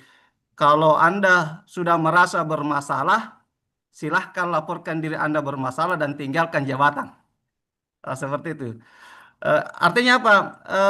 Untuk memperbaiki integritas itu yang pertama adalah audit aksiologis, melakukan evaluasi yang kritis dengan tentunya mengidentifikasi nilai-nilai Islam yang diabaikan, misalkan kejujuran, kebijakan yang menguntungkan hanya sepihak, seperti itu.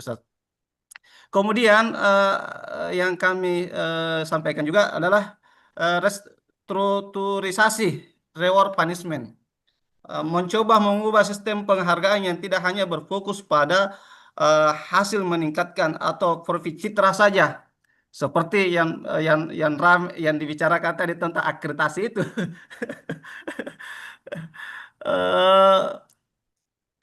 Eh, saya waktu ikut sekolah penggerak itu, Ustaz, eh, ada dua kata yang diperdebatkan dan itu dilakukan. Yang mana paling bagus digunakan dalam satuan pendidikan antara supervisi atau coaching. Seperti itu, Ustaz. Kalau kita menggunakan kata supervisi, sama kalau di sekolah, begitu dikatakan kampus kita mau disupervisi, sekolah kita mau disupervisi, guru itu mau disupervisi, banyak yang kocar kacir, banyak yang kocar kacir, bahkan menghindari supaya tidak mau disupervisi.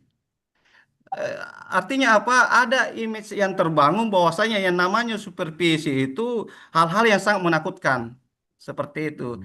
Sehingga waktu kami ikut di sekolah penggerak itu ini yang hilang, Ustaz.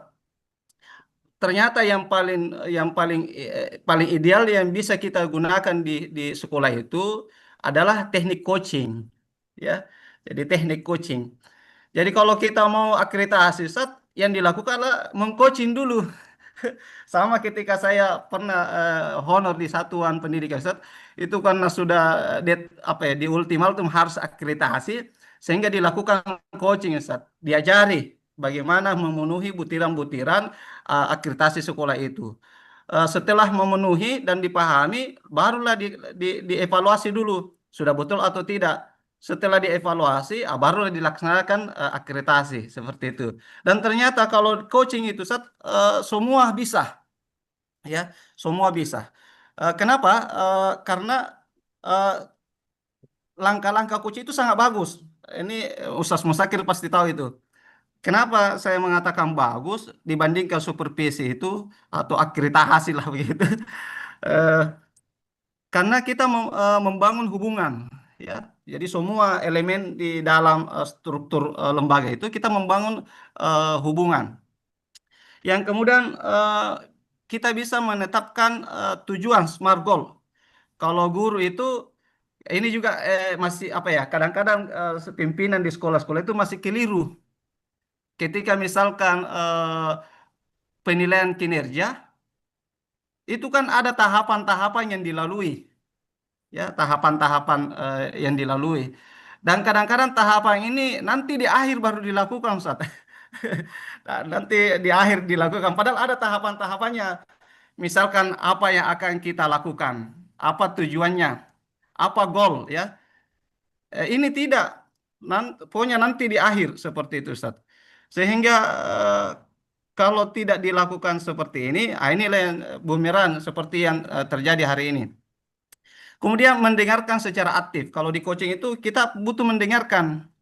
Sama kalau misalkan hari ini presiden kita itu mencoba menampung aspirasi, eh, membagikan apa ya, media sosialnya, nomor-nomor telepon, sama misalkan nggak usah ke Pak Presiden, misalkan Gubernur Sulawesi Selatan. Saya melihat setelah beliau dilantik, dia langsung mengatakan kalau ada yang mau curhat, mau menyampaikan sesuatu hal, tidak bisa menemui saya, silakan catat nomor saya. Artinya apa? Dia mau mendengar secara aktif apa yang menjadi harapan, eh, apa ya, kemauan, keinginan, masukan demi mencapai smart goal itu atau tujuan yang diharapkan. Eh, Kemudian bertanya dengan pertanyaan yang memicu pemikiran. Jadi kalau di waktu kami di guru penggerak itu ada namanya istilah restitusi segitiga dengan alur tirta. Jadi kita eh, bertanya bukan seolah-olah mau menyelesaikan, tetapi menggali kemampuan sebuah lembaga atau seseorang itu untuk apa ya, menemukan sendiri solusinya, bukan dari coach itu. Jadi solusi itu lahir dari coaching itu. Nah, kalau misalkan orang akreditasi, kan misalkan saya coachnya Pak Hasan, mau ki akreditasi apa kampus ta? Kan begitu. Unggul, Maka seorang unggul. coach katakan, saya mau Pak Jamal mau Kak unggul saya, kalau bisa unggul plus plus begitu. Maka saya akan gali, kalau mau ki begitu kira-kira apa yang bisa dilakukan Pak Hasan. Nah, maka lahir pemikiran, mungkin begini Pak ya, begini ya Pak ya, Be. Seperti itu. Kemudian mengidentifikasi realitas dan tantangan. Kira-kira apa realitasnya dan apa tantangannya, seperti itu. Dan seterusnya dan seterusnya. Ini hanya gambar rusak dari pengetahuan-pengetahuan yang kita dapati dari eh, hal-hal yang sering menakutkan. Jadi diperhadapkan antara apakah supervisi atau coaching. Jadi yang saya lihat itu adalah adanya alur yang tidak sistematis dan tidak mengikuti butiran yang sesungguhnya.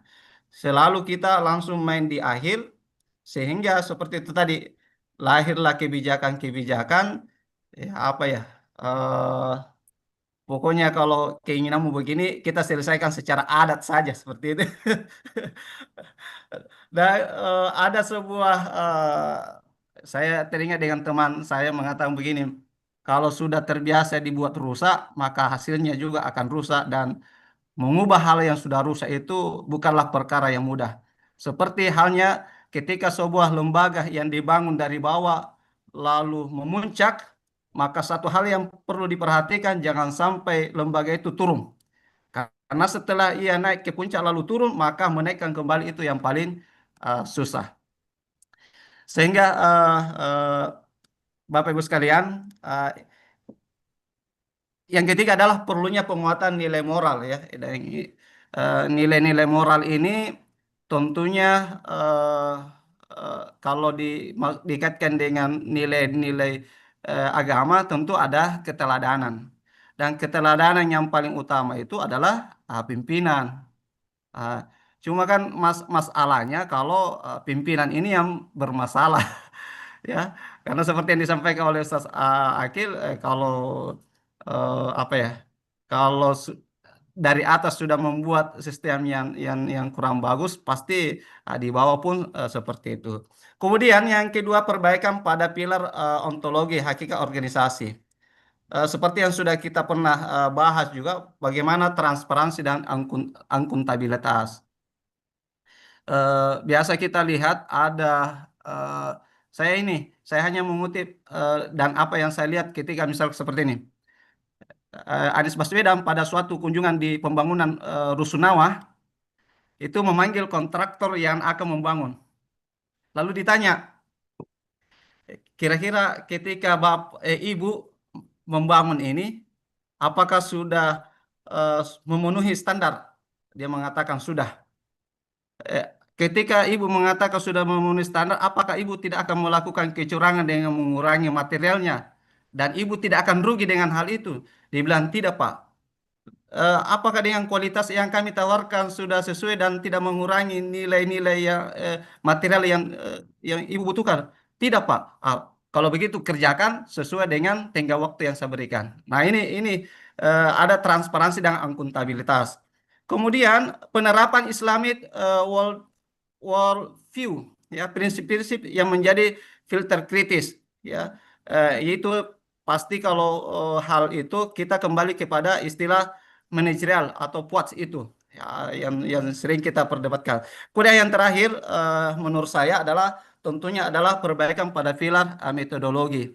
Kira-kira apa metodologi yang bisa kita gunakan dalam memperbaiki manajemen yang sudah rusak itu? Tentunya kita kenal dengan istilah action, research, dan evaluasi kritis. Jadi kita harus aktif dalam melakukan penelitian, ya. Seperti salah satu jurnal yang disampaikan oleh Ustadz Akil tadi tentang mutu guru, tentunya harus dibuat dulu penelitian apa yang bisa meningkatkan mutu guru. Seperti itu. Dan siapa yang bisa terlibat dalam peningkatan mutu itu. Karena kalau misalkan hanya pemerintah, tidak bisa juga. Maka tentunya kita harus melihat aksi penelitian itu. Dan mengembangkan indikator kinerja yang berbasis nilai. Seperti itu. Karena yang terlihat hari ini, ketika kita berbicara dengan mutu guru, yang pertanyaan mutu guru yang mana yang mau kita tingkatkan? Apakah yang sifatnya umum, ya, misalkan pedagogiknya saja, atau nilai-nilai Islam yang ada di dalamnya, misalkan jujur, adil, amanah, dan sebagainya, seperti itu. Mungkin itu Ustadz yang bisa saya telaah dan saya sampaikan kepada Ustadz Ahsan sesuai dengan apa yang saya lihat dari beberapa tokoh-tokoh dalam memperbaiki manajemen di suatu lembaga seperti Kementerian Pendidikan Agama ketika Anies Baswedan menjadi gubernur dan mungkin termasuk gubernur kita. Demikian saya serahkan kepada Pak Dokter. Terima kasih. Kalau saya simpulkan, waktu Pilpres kemarin kayaknya Bapak pilihnya Pak Anies ya. Kelihatan Sudah jelas itu. Bisa disimpulkan Ya ya. golput itu. Dari wajah-wajah golput. Baik, kita kembali ke pembahasannya. Jadi memang menarik kalau kita membahas bagaimana konsep MPI dalam realisasi pembahasannya atau pelaksanaannya dikaitkan dengan sudut pandang atau kenyataan yang ada di lapangan.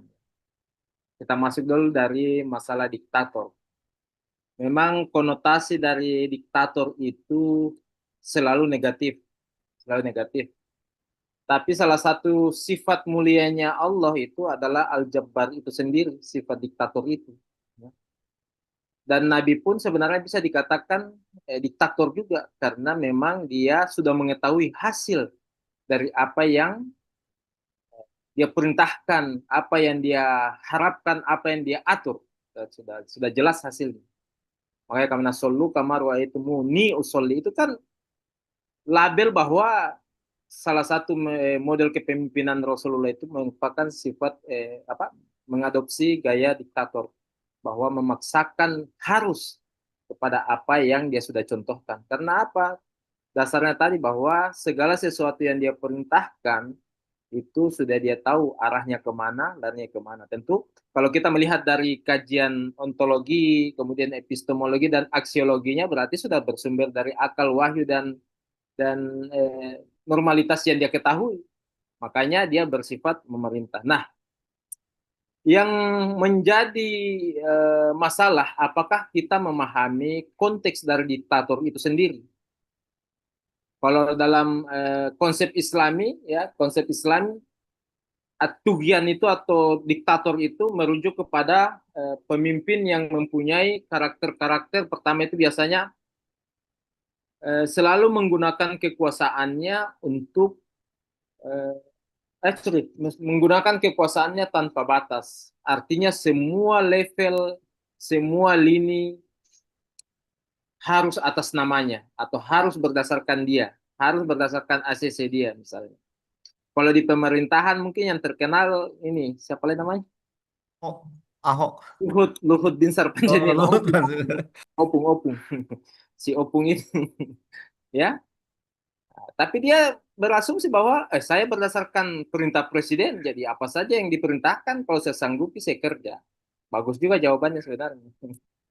Ya, salah satunya bahwa ciri-ciri atau konsep atau cara berpikir dari seorang diktator itu menggunakan kekuasaannya tanpa batas. Kemudian ada hak-hak individu atau golongan yang tertindas dikarenakan keputusan atau kebijakannya. Kalau sudah memenuhi dua syarat itu sudah pasti diktator. Kemudian yang paling bahaya juga menolak kritik. Kayaknya ini masuk sama opung semua ini. Dia menolak kritik, kemudian keputusan-keputusannya kalau berdasarkan istilahnya berita-berita yang beredar, bahkan di kabupaten saya sendiri ya, di Konsel itu, ada yang dari Kendari sini enggak? Di Konawe Selatan itu, kalau saya pulang kampung itu, kentara dia tuh, kalau ada mobil dump truck atau alat berat berwarna putih, itu punyanya Pak Luhut. Dan hampir semua yang dijejer sepanjang jalan itu, alat berat sama trek-treknya itu, warna putih semua. Itu punya Pak Opung, saya bilang Pak Opung saya itu, Opung. Jadi dia menolak kritik. Kemudian terkadang misalnya dalam konteks pondok pesantren itu biasanya walaupun mungkin sudah bersifat hasil musyawarah yang mufakat, itu terkadang masih dia mengabaikan hal tersebut, ya. Nah, karena mungkin dari dasar awalnya itu menggunakan kekuasaannya tanpa batas. Kemudian dalam memutuskan suatu hal, misalnya memutuskan terkait masalah hukum, masalah penerapan aturan-aturan itu, dia berdasarkan kehendak atau asumsi pribadinya. Dia tidak kembali kepada sumbernya. Misalnya kalau kita memutuskan hukum terhadap suatu permasalahan, misalnya dalam lingkup pendidikan itu, apakah ada nas atau dasar aslinya bagaimana memutuskan masalah hukum tersebut. Nah, kalau sudah memenuhi semua hal tersebut, biasanya orang yang begini itu kehadirannya akan menciptakan suatu perasaan takut, ya, bukan lagi takzim. Nah, yang kita harapkan ketika ada seorang pemimpin itu, kalau karakternya seperti yang dijelaskan tadi bahwa dia mempunyai karakter yang karismatik, otomatis bawahannya atau royaknya, ya, pengikutnya itu, santrinya dan sebagainya, sifat kedianya apa? Pasti akan bersifat takzim. Takzim itu menghormati, di atasnya lagi menghormati takzim itu, ya. Bahkan kita mendengar namanya saja itu kita merasa bagaimana rindu sekali sama ini orang itu kan. Dalam konsep organisasi, orang-orang yang seperti ini itu sangat diperlukan, yaitu sebutannya biasa disebut dengan leadership, ya, mempunyai jiwa leadership. Ada orang yang bisa memimpin tapi tidak punya jiwa pemimpin, ada seperti itu. Ada orang punya jiwa kepemimpinan tapi tidak bisa memimpin. Ibaratnya kalau kita menyebut Papua itu bisa merdeka, bisa tapi tidak boleh. Papua itu bisa, tidak boleh merdeka, tapi bisa, seperti itu. Jadi ada dua pisau yang bertentangan. Nah, kalau misalnya bentuk dalam pesantren modelnya seperti ini, biasanya itu pemilik pesantren misalnya, kalau dia mempunyai pembawaan seperti ini, itu sudah sebutannya memang paling pas diktator. Tetapi kalau dia karismatik, semua hal yang dia putuskan itu sudah dia tahu hasilnya seperti apa dan membawa maslahat untuk semuanya, menjaga ketertibannya, menjaga kelangsungan dari sebuah lembaga itu, saya pikir itu bukan hal yang tepat menyebut sebagai diktator, ya. Lebih kepada pemimpin atau seorang leadership yang bisa mengarahkan, menjaga dan menormalisasikan keadaan-keadaan yang mungkin akan menyimpang dari proses-proses manajemen sebuah pendidikan Islam, lembaga pendidikan Islam. Kemudian kita masuk ke masalah integritas kita dalam pelaksanaan ya, dalam pelaksanaan manajemen pendidikan Islam. Salah satunya adalah untuk mencapai grade atau level akreditasi misalnya. Kalau beberapa hal ya, beberapa hal atau sudah beberapa kali saya mengikuti, termasuk di Indonesia saya terlibat itu waktu akreditasi S2-nya. Saya melihat sebenarnya bukan masalah atau bukan titik masalahnya itu bukan ada kepada tidak siapnya atau tidak lengkapnya, mulai dari administrasinya, kemudian relevansi antara berkas, data dengan kegiatan yang dilakukan di sebuah lembaga itu sebenarnya bukan situ. Titik krusialnya atau titik intinya adalah ketidaktahuan tim dari istilahnya itu tim apa ya? Tim akreditasi yang dibentuk itu terhadap poin-poin apa yang ingin dipenuhi. Misalnya tadi seperti saya yang jelaskan bahwa dalam memenuhi standar level apa yang kamu ingin? Saya ingin baik sekali, saya ingin unggul. Apa poin-poin dari semua kriteria yang harus, misalnya kalau masih pakai kriteria 91 sampai 9, kriteria apa yang saya harus penuhi? Apakah kriteria ini sudah sesuai dengan standar atau indikator-indikator kriteria yang saya pahami, atau berbeda dengan konteks yang ada di apa ya, kalau di pendidikan itu Lamdik ya, lembaga Iya, ya Lamdik kan, Lamdik ya. Apakah sudah sesuai? Contoh saya kasih begini. lembaga akreditasi. Kami waktu akreditasi kemarin itu ada namanya visiting professor. Perasaan kami sudah lakukan visiting professor. Indikatornya kami melibatkan profesor untuk mengajar, untuk membimbing. Kalau kami lihat di indikator penilaiannya sudah memenuhi, ternyata yang lolos itu sudah mengajar, sudah membimbing mahasiswa dari kampus lain. Ternyata yang dihitung lagi durasinya sama lama waktunya dia terlibat dalam kegiatan itu. Jadi sebenarnya kalau berbasis sekarang, apalagi yang kriteria terbaru misalnya itu ya, bukan terletak pada ketidaksiapan sebuah lembaga untuk meraih akreditasi. Saya yakin lembaga-lembaga yang dikelola dengan manajemen baik itu, dan dia tahu apa-apa yang menjadi standarisasi untuk pencapaian level baik sekali, unggul, itu kalau dia tahu item-itemnya, saya yakin dia pasti bisa lewat. Kecuali tidak ada dalam lingkup pendidikan, lingkup lembaga pendidikan, mungkin dia akan kesusahan, tapi semua kan kriterianya ada untuk dilakukan. Kuncinya itu adalah ketidaktahuan tim akreditasi tersebut untuk memenuhi indikator-indikator penilaian yang ada di lembaga. Akhirnya apa? Kalang kabutnya itu seperti yang tadi, langkah perbaikannya atau langkah untuk menormalisasi semua itu ya harus ada coaching klinik itu, mengundang kayak kami itu kan kemarin untuk dapat unggul itu kami undang itu Pak Prof Irwan Akif. Beliau langsung datang, dan kebetulan yang turun asesornya Pak siapa ini dari PP Muhammadiyah Pusat, Pak Amika, Dr. Amika yang turun. Orang Muhammadiyah juga, saya tidak tahu. Pas dia pakai jaket PP Muhammadiyah, saya bilang orang Muhammadiyah, saya kok bila wadir satu saya Pak Basir Muhammadiyah. Oh, jadi itu barang selesai. Artinya apa ya, tadi konsepnya ontologi aksiologi itu objek formalitasnya itu adalah termasuk hubungan sosial yang ada di dalamnya. Itu bukan masalah menggadaikan integritas, bukan, tapi memang sudah pada konsep seperti itu. Akhirnya apa? Sepanjang jalan karena keakraban itu saya jadi tukang pijit nih, saya sembarang. Saya jadi KPS-nya, Pak Basir jadi istilahnya suntik-suntiknya masuk. Akhirnya apa? Sepanjang perjalanan kami ke Malina dengan yang ada kami di coaching ulang. Terabaikanlah waktu akreditasi tersebut. Dia cuma bilang ada, tidak dicari lagi. Artinya apa? Harapannya ini asesor ini bahwa kalaupun tidak ada, adakan untuk perbaikan. Seperti itu.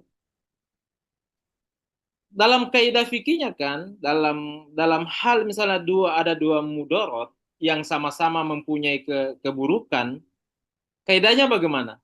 Cari yang keburukannya paling sedikit. Ada Mikael Keburukan paling Sulfikir. besar yang terjadi ketika lembaga itu tidak terakreditasi. Taruhlah Unisma tidak terakreditasi dengan baik. Kira-kira yang 17 orang ini kemana ini kuliahnya S3 ini? Bayangkan Bapak Ibu, ketika Bapak Ibu tinggalkan keluarga ke Jawa kuliah, Bapak Ibu jamin enggak? Bapak Ibu terjaga dari godaan-godaan yang ada di Jawa sana. Nah, terutama Saya sudah bapak-bapak. banyak kasus melihat orang yang lanjut studi, tahan itu. orang yang lanjut studi pulang bermasalah. Banyak sekali.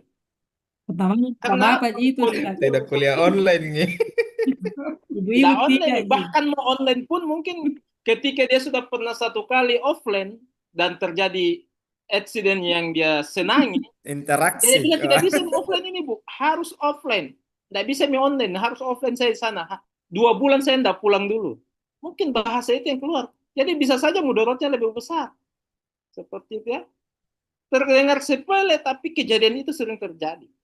Jangankan seperti itu. Ada teman saya itu, dia telepon, Pak, bisa ada koneksi di UNM? Ada. Saya bilang, kenapa? Suami saya ini S3-nya mau lanjut lagi. Saya sudah bilang, sudah berapa? Cuti atau bagaimana?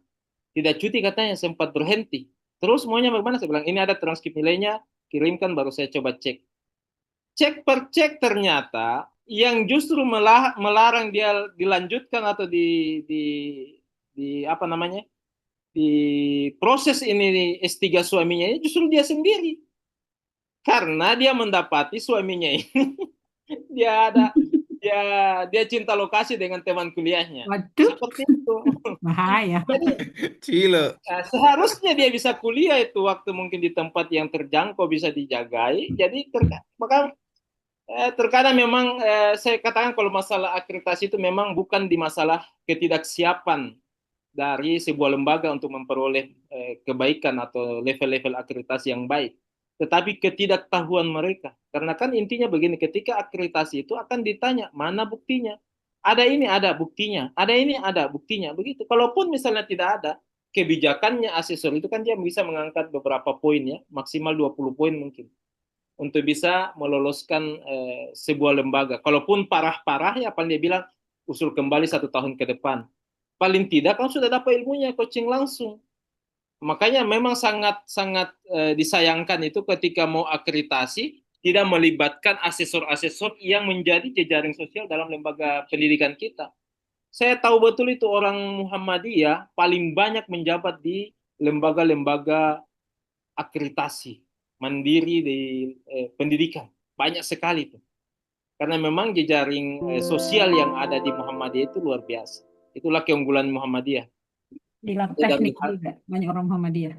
Iya, luar biasa. Pokoknya pengetahuannya, kemudian relasinya itu luar biasa. Orang-orang di atas kita itu luar biasa. Seperti itu ya. Jadi soal untuk memperbaikinya bagaimana ya, harus ada coaching itu yang tadi. Kalaupun misalnya sudah di coaching masih salah, masih lambat, ya ganti timnya. Jangan pakai itu lagi. Seperti itu. Ya. Mungkin seperti itu ya. Jadi konsep-konsep dalam pengelolaan manajemen sebuah lembaga pendidikan Islam memang harus mengundang, namanya manajemen ya, artinya ada 4 hal yang harus kita lakukan. Ada mulai dari proses planningnya, kita melihat bagaimana, sebelumnya harus ada analisis dulu ya, analisis SWOT-nya dulu. Kita melihat bagaimana kekuatan kita, kemudian apa peluang kita, kemudian apa kelemahan kita, sehingga ketika kita sudah mendapatkan semua hal itu dari empat pendekatan itu, itulah yang menjadi dasar untuk kita menyusun planning, perencanaan. Setelah kita membuat perencanaan, tentu kita akan mengorganisasikan bagaimana pelaksanaan itu bisa terrealisasi. Setelah itu kita bandingkan, misalnya dalam proses akreditasi, setelah kita organizing, kita actualitingkan, kita laksanakan, kita sesuaikan indikator-indikatornya, kemudian kita evaluasi sampai di mana ini. Kami waktu akreditasi kemarin itu memang sudah ditahu pasti nilainya segini. Ya, pasti nilainya begini, tidak akan bergeser karena memang kita sudah paham, ditambah lagi waktu kita di coaching sama Prof. Akip itu, Irwan Akip itu. Jadi kesebut memang ini indikatornya. Oh ya, kami berada di level ini. Sudah tahu memang hasilnya. Dan ketika ditanya satu yang lemah, bagaimana kita menjelaskan, karena kan masih deskriptif kemarin, masih kualitatif ya. Bagaimana menjelaskan pertanyaan-pertanyaan itu ya, di situ tuh kelihatan istilahnya kekurangtahuan kita terkait bagaimana menjelaskan indikator-indikator yang disebut. Ada memang, tapi susah kita jelaskan. Jadi bilang ada, bisa tidak? Kalau jawab lama dijawab ya sudah di skip saja, seperti itu. Jadi bukan masalah menggadaikan integritas secara normatif yang kita pahami, tapi memang dalam hal pengembangan lembaga pendidikan ya, dengan tujuan untuk menghasilkan alumni-alumni yang baik, alumni-alumni yang berpotensi baik, tentu tujuannya konsep utamanya kita harus menyiapkan sarana yang bisa memenuhi semua standar-standar tersebut. Nah, kalau misalnya yang parah itu kalau misalnya kita menggunakan cara-cara yang tidak benar, misalnya kan biasanya itu kalau asesor itu diajak makan pun tidak boleh sebenarnya. Kalau di negeri itu, kalau mengajak makan pun itu sudah termasuk pelanggaran. Kita kan beda, sudah direntalkan Alphard, diajak makan, bahkan bukan 3 kali sehari lagi. Semua diberikan fasilitas. Bahkan saya itu sampai ke hotel itu saya bawakan buah. Seperti itu. Ya, artinya itu sudah pelanggaran secara aturan. Normatifnya kita hubungannya sosial. Seperti itu ya. Tapi intinya, apakah indikator-indikator itu bisa kita penuhi atau tidak. Kalaupun terpenuhi dan itu fiktif, ya itulah yang salah. Itu yang salah. Dan tidak dibenarkan memang dalam konsep manajemen pendidikan Islam untuk bisa melakukan hal-hal yang manipulatif. Bahasanya manipulatif ya. Manipulatif terkait bagaimana kita mengejar akreditasi dalam lembaga pendidikan. Itulah masalahnya. Data palsu, manipulasi dokumen, terus formalitas program mutu, pencitraan kosong. Normalisasi, sudah normalisasi. Orang itu katanya bohong ngarang itu borang. Pasti hasil dari semua hal itu akan bertentangan dengan prinsip-prinsip amanah, prinsip keadilan, prinsip kejujuran, kemudian prinsip maslahah, bertentangan semua dengan itu. Ya kalau sampai itu terjadi ya banyak-banyak mamik istighfar. Mungkin begitu Bapak Ibu ya. Jadi konsep ontologi, aksiologi, dan epistemologi dan aksiologi itu memang menjadi dasar yang harus kita pahami betul dalam pengelolaan sebuah lembaga pendidikan Islam, terutama pendekatannya dalam manajemen pendidikan Islam. Bapak Ibu ketika bisa memahami betul dan bisa mempraktekkan hal ini, insya Allah dalam pengembangan sebuah lembaga untuk bisa baik dan mempunyai output yang standarnya baik juga, ya Bapak Ibu sudah bisa manajemen memang ya kira-kira apa pendekatan analisisnya itu, misalnya analisis SWOT itu apa kira-kira menjadi kekuatan, kelemahan, kesempatan, kemudian diubah menjadi kekuatan untuk bisa memajukan sebuah lembaga pendidikan seperti itu. Yang jelas objek formalnya itu dengan objek materialnya itu supaya mengarahkan sebuah lembaga pendidikan itu bisa menghasilkan output yang baik, output yang istilahnya bisa menjadi pembawa keberkahan untuk kita. Kan batasnya ada semua kita ini ada batasnya ya. Harapan kita generasi kita itu bisa menjadi generasi yang harus lebih baik daripada kita semua. Saya selalu bicara sama yang anak-anak atau adik-adik kita yang suka demo itu menuntut perbaikan, saya cuma tanya, kalau misalnya kamu berkata perbaikan, kira-kira kamu sudah bisa diperbaiki atau tidak, seperti itu. Kemudian kalau misalnya kamu punya anak, saudara, atau keluarga, kira-kira kamu bisa perbaiki enggak saudara atau keluargamu itu? Kalau misalnya belum bisa, ya perbaiki dulu yang itu. Baru kamu teriak untuk memperbaiki orang lain. Seperti itu. Jadi terkadang terkadang memang suatu masalah itu ketika disikapi dengan kacamata pribadi, kemudian disisipi dengan tujuan terselubung, ya yang benar itu terlihat tetap akan salah. Kemudian yang salah itu bisa dibenar-benarkan. Seperti itu ya. Baik Bapak Ibu, kira-kira masih ada lagi yang mau ditanyakan? Kita baru 2 jam ini. Sekarang silakan bertanya yang sekiranya mau ditujukan langsung ke saya. Abdul, bisa cas laptopnya aja nak? Ya mungkin ini Ustadz yang tadi apa mengenai akreditasi, bahwa memang kan sebenarnya itu kan indikator saja yang dipenuhi. Cuma Ya, kan yang namanya bukan hanya di perguruan tinggi, termasuk di lembaga madrasah maupun pesantren. Namanya kan tetap itu tadi yang Ustaz Sagil katakan, kalau kita tidak menaikkan level, nah itu label di masyarakat itu, maka ya terancam lembaganya ini bisa tidak laku lagi, dan paling parahnya itu bisa tutup. Jadi ketika kita sudah mengetahui bahwa indikator untuk pemenuhan itu, sebenarnya kita sudah tahu kita hasilnya ada di mana. ya, Tetapi kan kita kan butuh label itu supaya tetap bertahan. Itu tadi kan kembali lagi ke kaidah usul fikihnya. Ya, kalau ada dua mudarat ya dilihat mana mudaratnya lebih besar. Kalau ditutup kan wah lebih banyak kan mudaratnya. iya, betul. Nah, seperti itu. Jadi Tapi, tapi, tapi jangan dijadikan rumus mati itu Pak ya. akhirnya ya realitas yang terjadi ya Jadi mau tidak teori. mau. Sebenarnya kita tahu poin kita hasilnya sebenarnya di poin sebenarnya kita akreditasinya itu masih di C misalkan.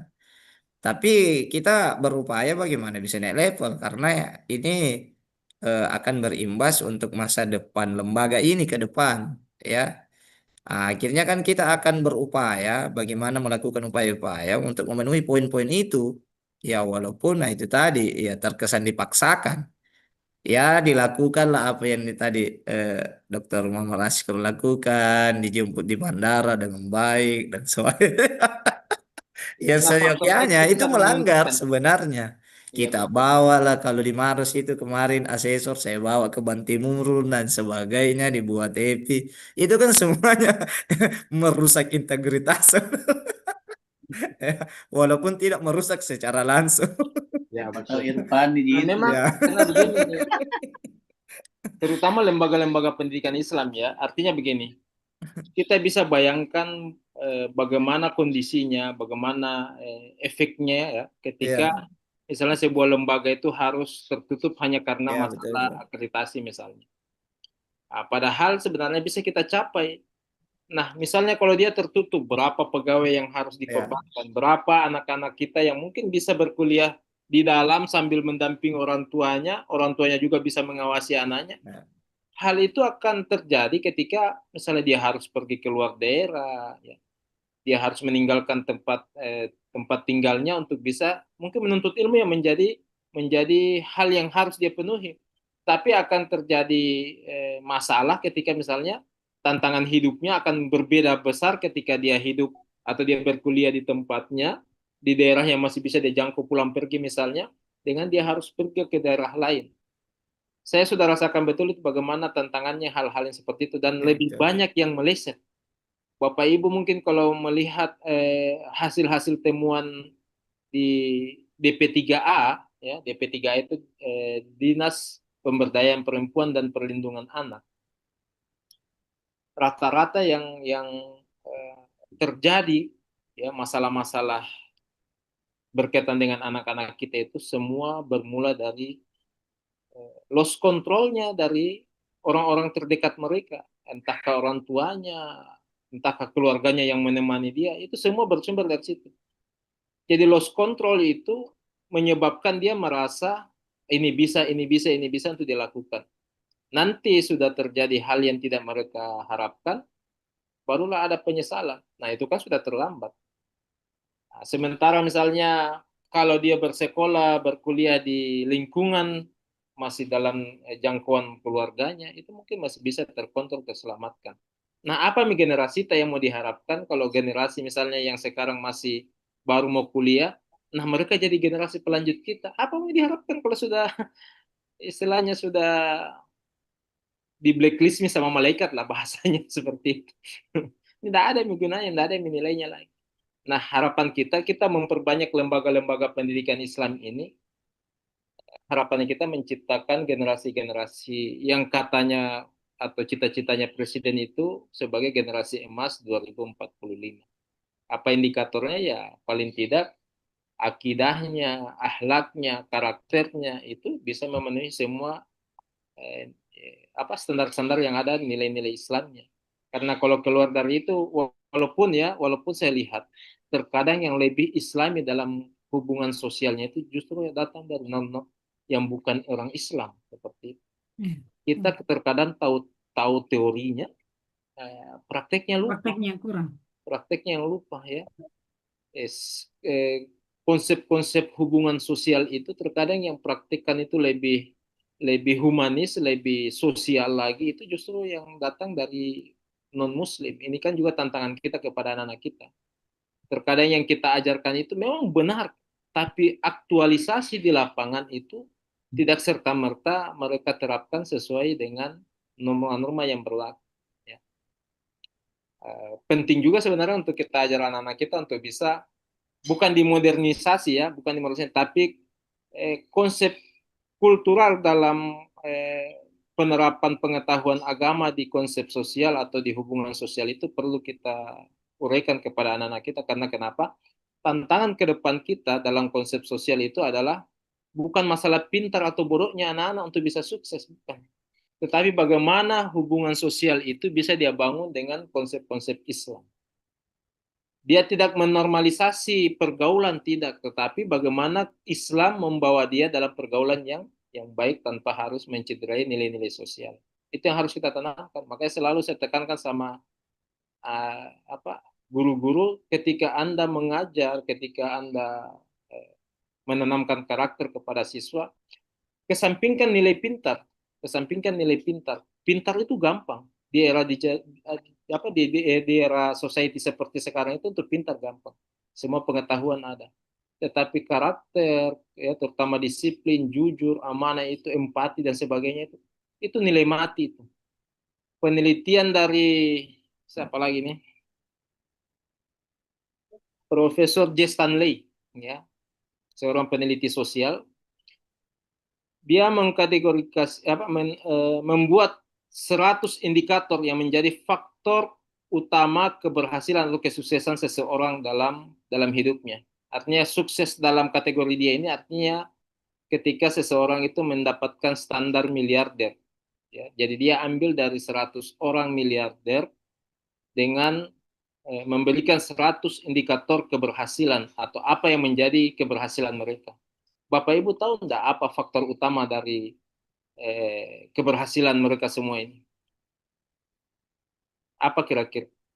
Yang rupanya ada di nilai ibadah kita itu sendiri, yaitu apa? Kejujuran, honesty. Itu yang paling nomor 1.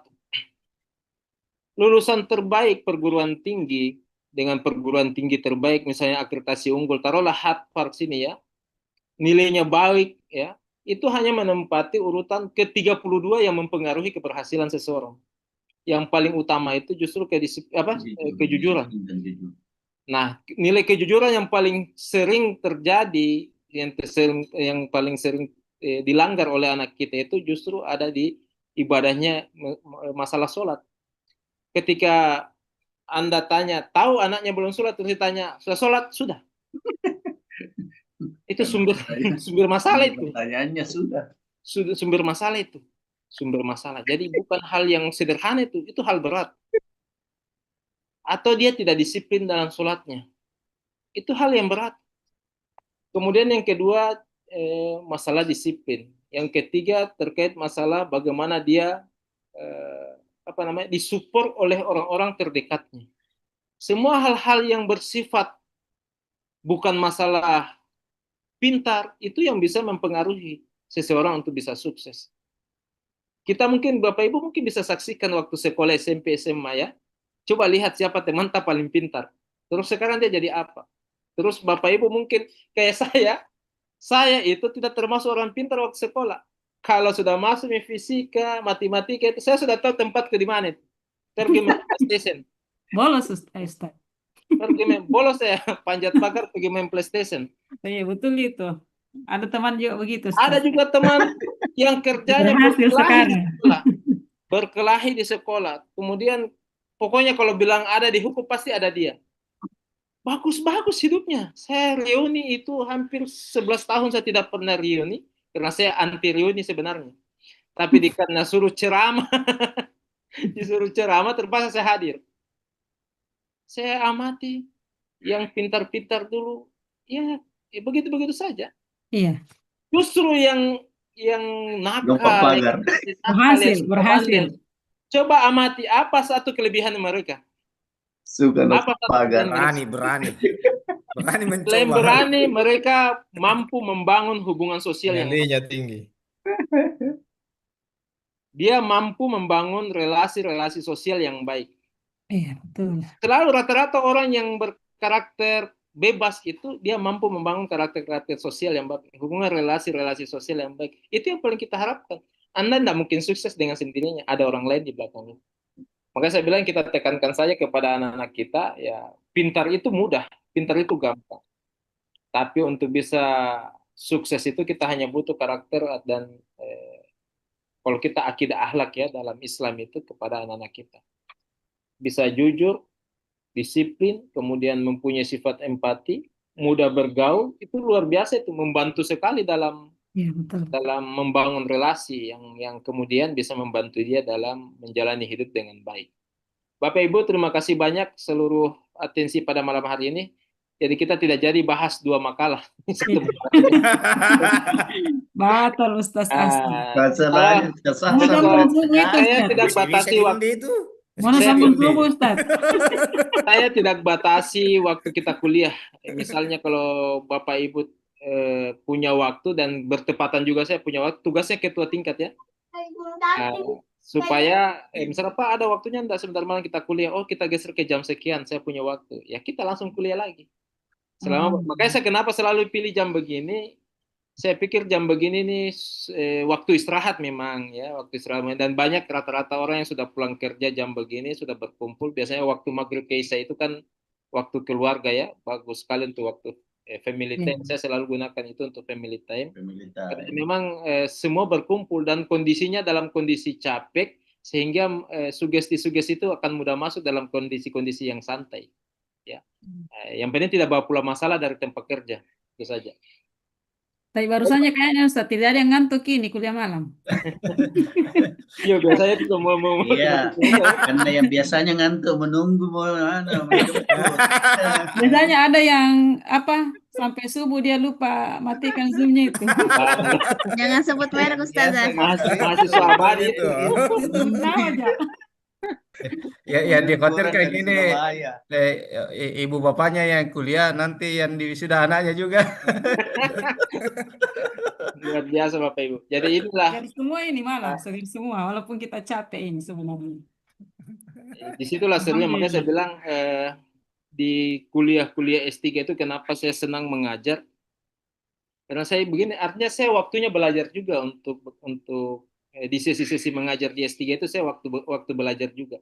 Karena begini, pemikiran kita yang dipantik ya, yang dirangsang dengan pertanyaan-pertanyaan, kemudian dengan respon dan sebagainya, itu membuka wawasan baru untuk kita semua. Bukan hanya masalah, dosennya lebih tahu, tidak. Hanya mungkin kebetulan yang kita bahas ini sudah pernah saya dengar atau sudah pernah saya kuliahkan sebelumnya. Itu jadi intinya. Karena kalau hanya bersumber dari saya yakin Bapak Ibu tidak pintar-pintar. Tidak akan pintar itu. Karena standar saya juga hanya standar seperti ini. Tapi kalau dari Pak Jamaluddin, Pak Ahsan, Pak Muzakir, Ibu Irsada semua bicara, masukan semua, lebar itu langsung penuh lagi otak malam ini ya. Banyak hal yang bisa kita pelajari bersama. Baik Bapak Ibu sekalian, terima kasih banyak. Semoga Bapak Ibu selalu sehat. Kemudian yang belum kumpul tugasnya segera dikumpul ya.